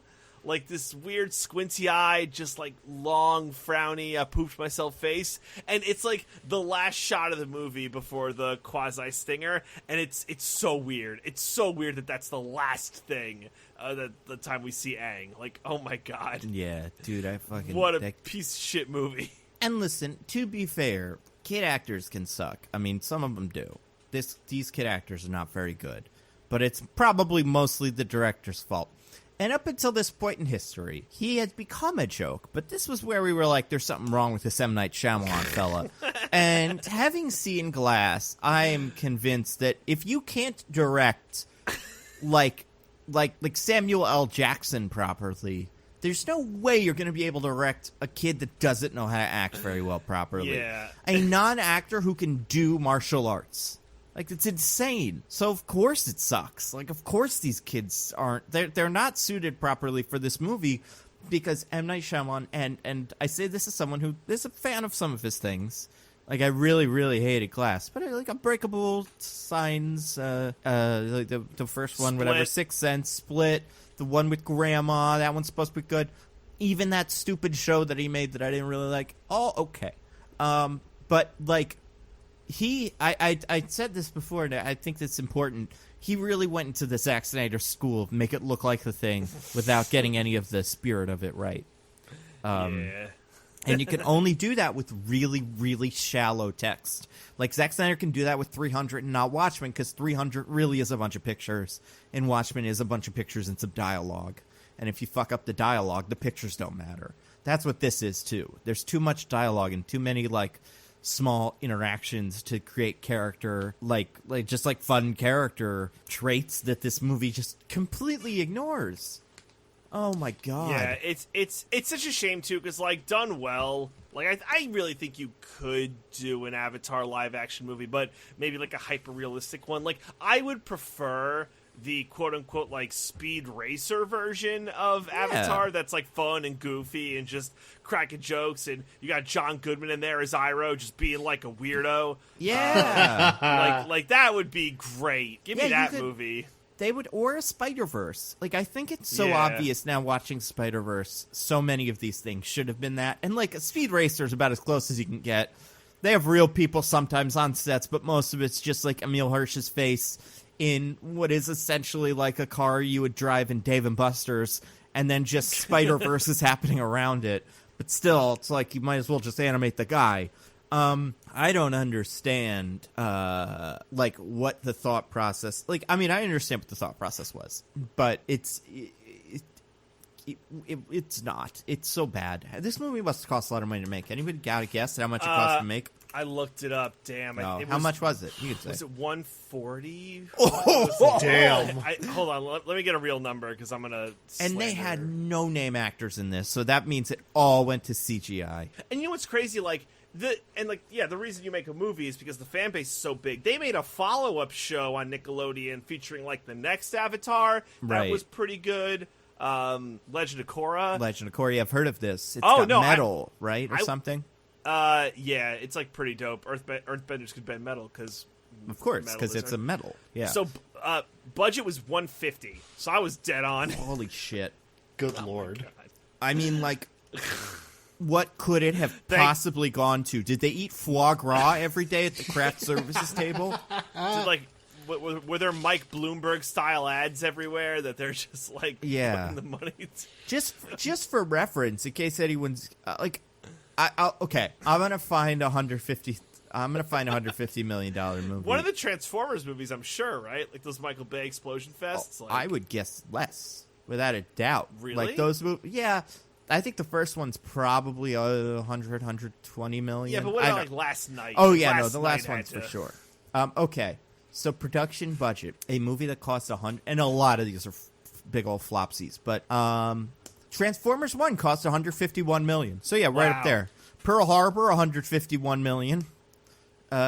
Matrix Reloaded, $150. Moana, Hancock, Batman Begins, Ratatouille, Thor 2, Mission Impossible 4, Thor, Dunkirk, X-Men Origins. A lot of weird ones here.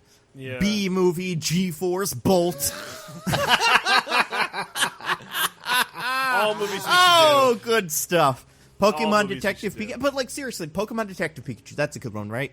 Yeah. They spent money on stars. Ryan Reynolds, Ken Watanabe, Bill Nighy, the kid from Jurassic World, who's not great, but it's fine in the movie. Like, he's not bad in Jurassic World. His character in Jurassic World sucks. I can't remember the kid's name. Justice Smith, maybe? But also, they really spent money on CGI in Detective Pikachu. But because they thought for a second about, like, why could this be more interesting in live action than in cartoons, they made the Pokemon look hyper-realistic, and design-wise, it was kind of cool. Oh, here's a good one. Here's a movie that cost $150 million to make. Mad Max Fury Road. One of the best movies of the last 10 years. And hey, a very colorful movie. Super colorful. Yeah, right? And, like, an adaptation, kind of, too. Like, it's, they went, like, they started with, like, an existing property and thought forward. As opposed to something like Inception, where they, like, just did whatever they wanted. It's more of a sequel than an adaptation. And that's the same creative team making another one of this series that was already movies. Yeah. I guess it's funny because most of the movies on this list are, like, either Disney movies, sequels, or Christopher Nolan movies. So, like, your Dunkirks. Also, like, Wolfman was 100. There's a lot of fucking $150 million you're describing movies. 90% of the movies that come out today. That's fair. Guys, Pan costs $150 million to make. Oh, when's the Yo. Pan podcast? Honestly, we could do a podcast. This would be a fun. If I want to start a new podcast, and who knows, maybe some other like setting, but like just go through the movie's production budgets. Like just start at Endgame and move down. The 150-mile club. Yeah, Endgame, Pirates of the Caribbean on Stranger Tides, Ultron, Star Wars 7, Infinity War. Like, what a weird first 5 episodes. Oh, my God. But I think 150 million is a good place because there's like 10, 20 of them, and they're all so weird. That would be a great name for the podcast, 150 million. Yeah. It's like obscure enough, like we just get random people. I mean, it's not a bad idea. I mean, we'd have to... So it would be, here's the... I'll list... This is thenumbers.com. 150 million. And some, like I said, like there's Transformers at 151, but let's say we're starting with 150. Okay. Frozen 2, Wonder Woman. Frozen 1, Zootopia. Harry Potter 5, Harry Potter 4, Matrix 2, I Am Legend, Moana, Hancock, Batman Begins, Charlie and the Chocolate Factory, Johnny Depp, Ratatouille, Thor 2, Mission Impossible 4, Dunkirk, Thor, Madagascar 2, X-Men Origins Wolverine, Night at the Museum 2, Kung Fu Panda 2, Mad Max Fury Road, Detective Pikachu, Matrix 3, Ready Player One, Chicken Little, Mission Impossible 3, Angels and Demons, Troy, Last Airbender, B-Movie, G-Force Bolt, Wrath of the Titans, Beowulf, Dark Shadows, White House Down, The Wolfman, The Great Wall, Pan, Mars Needs Moms, and a movie called Moonfall that hasn't come out yet. So sweet. I love that Mars Needs Moms made that list. I mean, they're listed by their domestic or their worldwide gross. Like, it seems like, oh no, they're ranked by domestic box office, and Needs Moms made 21 million, the least out of all of them. The show could be called. We could do all the movies that cost $100 million plus to make, and we could call it "Spent About $100 Million," which is a song lyric. Expendables 2, Emperor's New Groove, Eraser, Epic. There's some weird ones here. But anyway. This movie sucks. Everyone hates it. Don't see it. Don't watch it. So I asked Michelle, I'm like, hey, do you want to watch this with me? She said, absolutely not. And so she said that when she first saw this movie, she had her parents like Netflix DVD it for her. Oh, and like that's how she originally saw the movie. You mean she Quickstered it? Remember Quickster? When Netflix tried to rebrand itself as two Netflixes. Yeah. That was fun. Oh man! So I gotta don't watch this movie. It's honestly watch the show. The show's the so show's good. great. Oh, I'm yeah. really enjoying the show as someone who's never seen it before. I think it's fun. And If that's you- because it is, and the movie isn't. If The you've movie never seen the decided show, to not be fun. Sorry. no, it's okay. You should. If you've never seen the show, you should definitely watch it. Like, Nando's watching it for the first time. He's loving it. I'm rewatching it. I'm still loving it. It's like, unless you absolutely cannot stand old screen formats, because Yeah. it is in 4:3 because of how old it is. Which is fine. It's Yeah. great for phones and stuff. Like, I mean, you watch it on a phone or you watch it on a computer monitor or whatever. Watching it in a movie theater probably looks weird, but hey, man. It's like, just think about Michael Bay and how he changes his aspect ratios like 5 times in a scene. And just thank God that this isn't that. Oh You'll my be fine. god! I feel like, Nando, you've been subtly hinting all It's podcasts. the 5th one. It's the one about the one where everyone turns out to be King Arthur. You think that Michael Bay should have made this movie? I think Michael Bay, Zack Snyder, and M. Night Shyamalan should have teamed up to make this movie. They all. Can you Everybody. describe what specific skill they all should have brought? all of their worst instincts, I guess, because Michael Bay. Like, I guess the problem with Michael Bay is there's no. God, I don't even want to. Michael Bay loves, as we all know, barely legal tale. That's the way I've heard it described. I think it's so funny. Not in the context of the real world, in the context of Michael Bay's brain. So you'd probably want Michael Bay for the next one. But I definitely think Zack Snyder. What we got pretty much is Zack Snyder's one of these. Like, this is a Zack Snyder movie. It's grim. It's it's really focused on icons and not characters, and it blasts. It's got 5 climaxes. Like, might as well be. I mean, taking back to the Michael Bay point, taking one of his best known tropes, you're giving him people whose literal power is to make fire and explosions. Yeah, if you put that true. in Michael Bay's hands, like you would not have had, oh, it's a candle, oh, it's a torch. It would have been nuclear blast size fire just shooting out of their hands at all time. That's which true. At least would have brightened up the movie.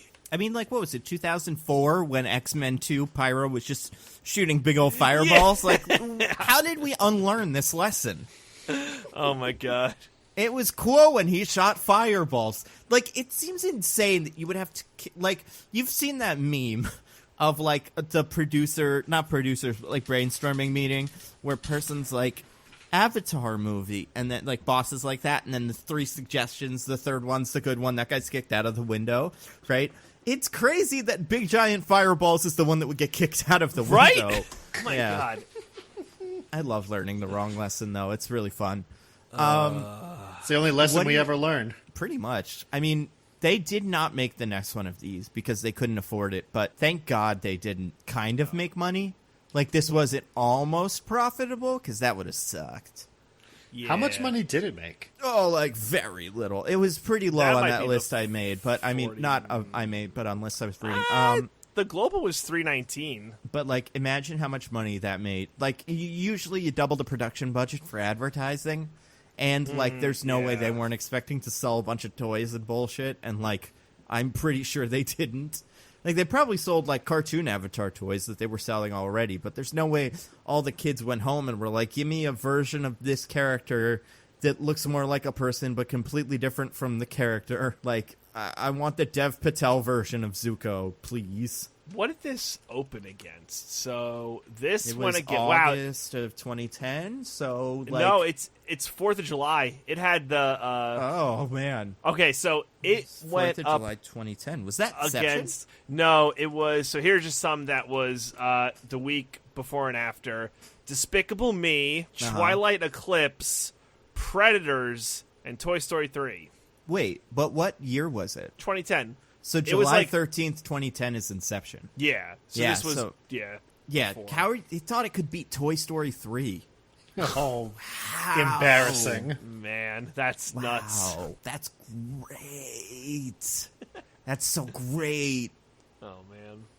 I love it. I mean, listen. Well, look, the movie was trying to teach us that hubris is our greatest flaw. And That's Yeah, true. so to demonstrate that, it went up against Toy Story 3 and Inception. It's like how in the Michael Bay movies, Michael Bay characters, like Michael Bay, and you know what, Michael Bay and Christopher Nolan now, too. They always dress the Michael Bay or Christopher Nolan character just like them, you know? Like, so Yeah. you know what Christopher Nolan wants you to think he is. He's Robert Pattinson or he's Leonardo DiCaprio. Or Michael Bay, it's always fucking Mark Wahlberg wears whatever stupid hat like Michael Bay is wearing in directing the movie. It is funny that that like even though there are all these heroes and cool guys, the character that just like in spirit most resembles M. Night Shyamalan here is Asif Manvi's like stupid guy who's like, I could Yeah. kill the Avatar all by myself. I know everything, and then. His character drowns on screen. Full shot. I was like, oh, is he going to get frozen? Nope, drowns. Yeah, pretty brutal. Although also Pretty hardcore. he's drowned on screen by 4 random waterbenders we've never met before. So it's Yeah. like, okay, I guess this is happening. Where, do you mind if I describe his fate in the show? Oh, go for it. Yeah. I mean, So- I'm assuming it's a better version of whatever I saw, so it won't surprise me. He duels Zuko for a bit because Zuko is kind of the characters he's had the most conflict with, so that Right. makes sense. But then, Duel Zuko during the Siege of the Water Kingdom? yeah, Okay. and then so what happens at the end is also kind of different. It's not just Aang glows and destroys all the ships. He merges with the ocean spirit, which is the fish that Zhao didn't kill. Makes sense. And the ocean spirit, like, because it controls the ocean, destroys all the ships. Makes sense. And then as it's going away, it like grabs Zhao from his duel and drags him into the ocean. Makes sense. Fucking wrecked. So it's like it's less on-screen horrifying, I guess, but it's also a far more fitting punishment for what he did. Yeah, and it's kind of Disney-y, you know? It would be weird if the main character kicked the villain into hell, but it's okay if the devil drags the character into hell. Like, that's usually how the Disney villains die. Dragged to hell. Or exploded. Although later we learn he did not die there. Well, that is going to be a tough one to take back in Avatar 2, the last Airbender or whatever. We find that out in Korra, and it's not like he does anything. It's just later. In Korra, they go to the spirit world, and he's like wandering around, like lost all his memory. It's basically like a just Gilderoy Lockhart figure. Yeah, it's basically just a different version of ironic punishment. It's instead of death. Gotcha. So, yeah, this movie sucks. Any other weird specifics about this movie? I mean, I hated it. I'm done. Sorry, no, done. I just, fans, pick better movie. You know what? Aren't you upset we didn't do Jennifer's Body? That's all I'm saying. Next week. I encourage you to prioritize torturing us over good content. I think that's an admirable decision. Okay. Well, we'll put up the poll again, but Jennifer's Body got the second most votes. However, maybe the Avatar crowd would have switched to something else. We'll do ranked choice voting. We'll do another Twitter poll, and we'll figure it out. I mean, I think Transformers 5 is staring us dead in the face. Oh, boy. You want to see those aspect ratios in full view? There's one scene where everyone's talking with Anthony Hopkins and Cogman, where everyone's aspect ratio is different, and it makes you throw up. It really is, like, visually very, very upsetting. Can I tell you something? Yeah? I have never seen a single Michael Bay Transformers movie. Oh, really? The first one's pretty good. I like the first one. Yeah, I know. It's not bad. It gets some things right. But obviously after that, they become some of the worst blockbusters ever made. So maybe we'll look at that. I don't know. I mean, we do have Fast and Furious movies to do, too. Oh, and that show. Right. Oh, God. If people give a shit about that, we'll ask people on Twitter. All right, now they're done with that. Do you guys want to go to our classic segment? Would love to. I would love nothing more. Terrific. DJ, do you have anything to recommend to the fine people? I do.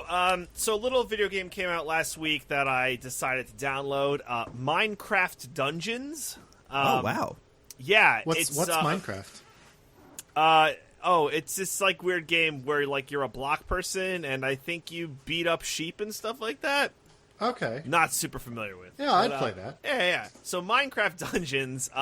So it's a dungeon crawler kind of Diablo inspirations where you're hacking creatures, getting loot, then hacking stronger creatures, getting better loot, and so on and so on with the Minecraft flavor. It's available on PC or Xbox One. It is on the Game Pass, so if you do have the Game Pass, then you can just download it. That's what I did. You know what it has that like so few video games have nowadays? It has local multiplayer. Love local multiplayer. You could play with someone sitting next to you, so that's freaking great. It's fun. Having it's someone light. sitting next to you. Ridiculous. Yeah, what a foolish future you live in, DJ.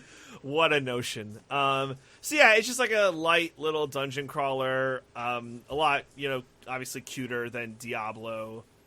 Not as intense, but still like a really fun play. Good to get together with friends. You can play with up to 4 friends together and just kind of go around and kill creepers. And like it's just fun. So I've been having. What would you compare it to? What's it like? It's like Diablo. No, I know. But what else? I don't know what Diablo is like. What's like a dungeon? It's weird. It's kind of like playing like very basic D&D, except you're always a fighter. All right, I'm gonna look it up. Dungeon crawler games. Diablo. Okay, it's like Diablo. It's I'm telling you.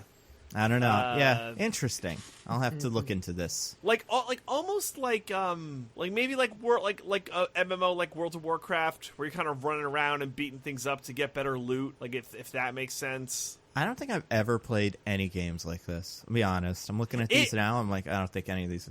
Honestly, it's a very niche like kind of game. Interesting. Like, it's very specific. Like, I don't know, I just say Diablo, and I think, like, yeah, everyone knows Diablo, but I forget that, that there's some people who aren't nerdlingers like you. I know. Because it's not like Dark Souls. Like, it's not like fighting. Like, you click a guy, and then you hit him with your sword and do damage. It's all like Warhammer. If you ever played Warhammer, it's a little bit like that. No, but you know what I have played that looks like it's on this list? Don't Starve Together. Is that like this? There's no crafting in this game. Okay. Wait, there's no crafting in the Minecraft game? Correct.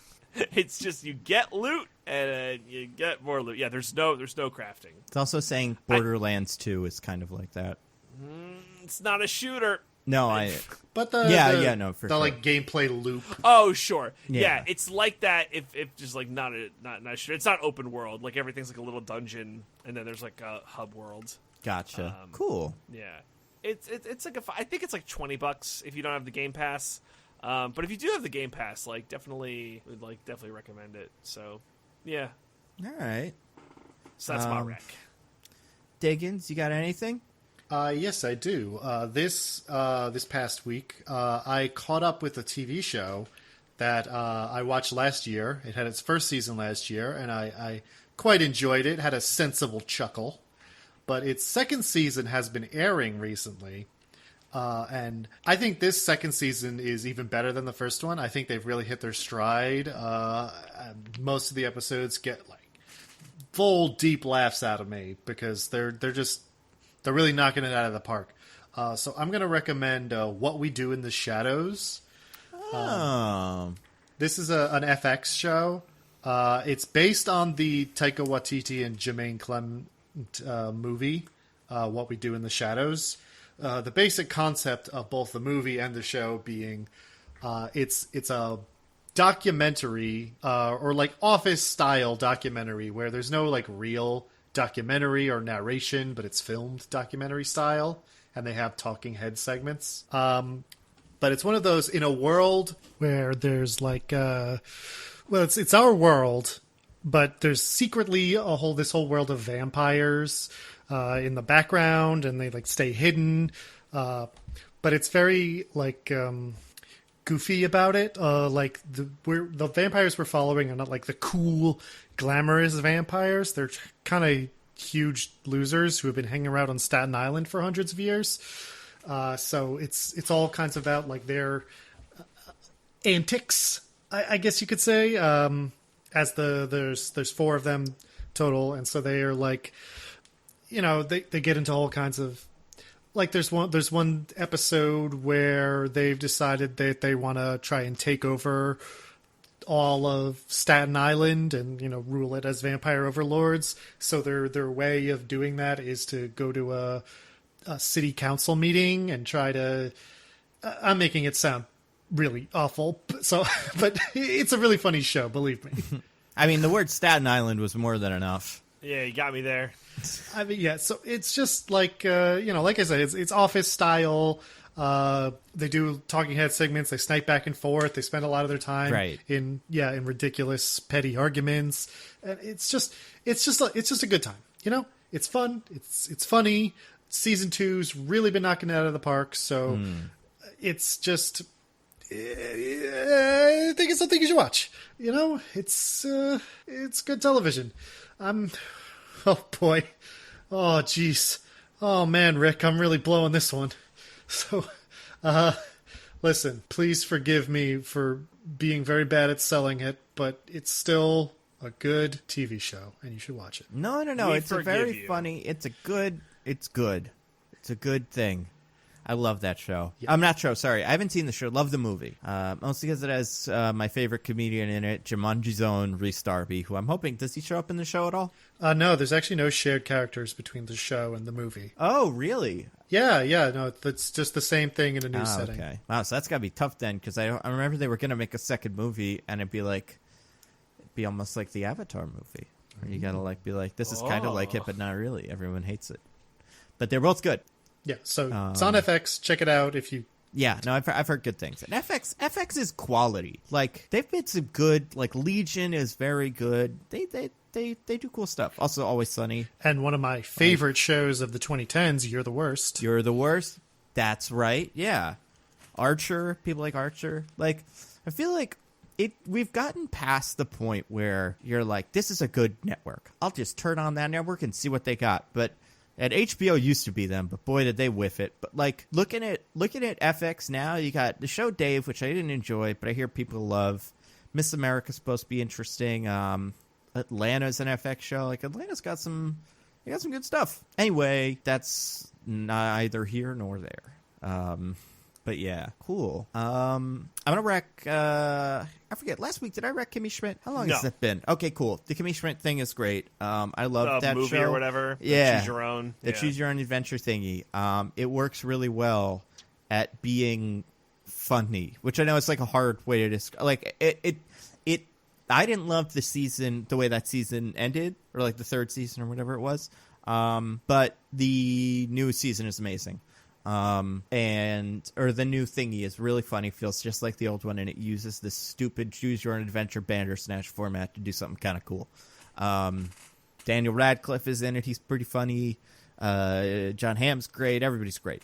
So if you like that, you'll like it. It's like recommending comics. So I've read the first 2 volumes of Joss Whedon's Astonishing X-Men, which is like an X-Men series. It's not like a basic, but it's pretty like, it's not like, you know, Days of Future Past or like Age of Apocalypse. It's just like, what are the X-Men up to at this specific point in time? But it's very good.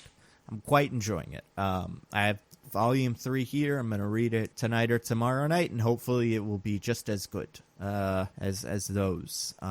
Besides that, not much else. Those are the big ones. So the Astonishing X-Men, which either buy in like a comic book shop, or just I'm sure you can buy it off like Comixology or something if you're not going out.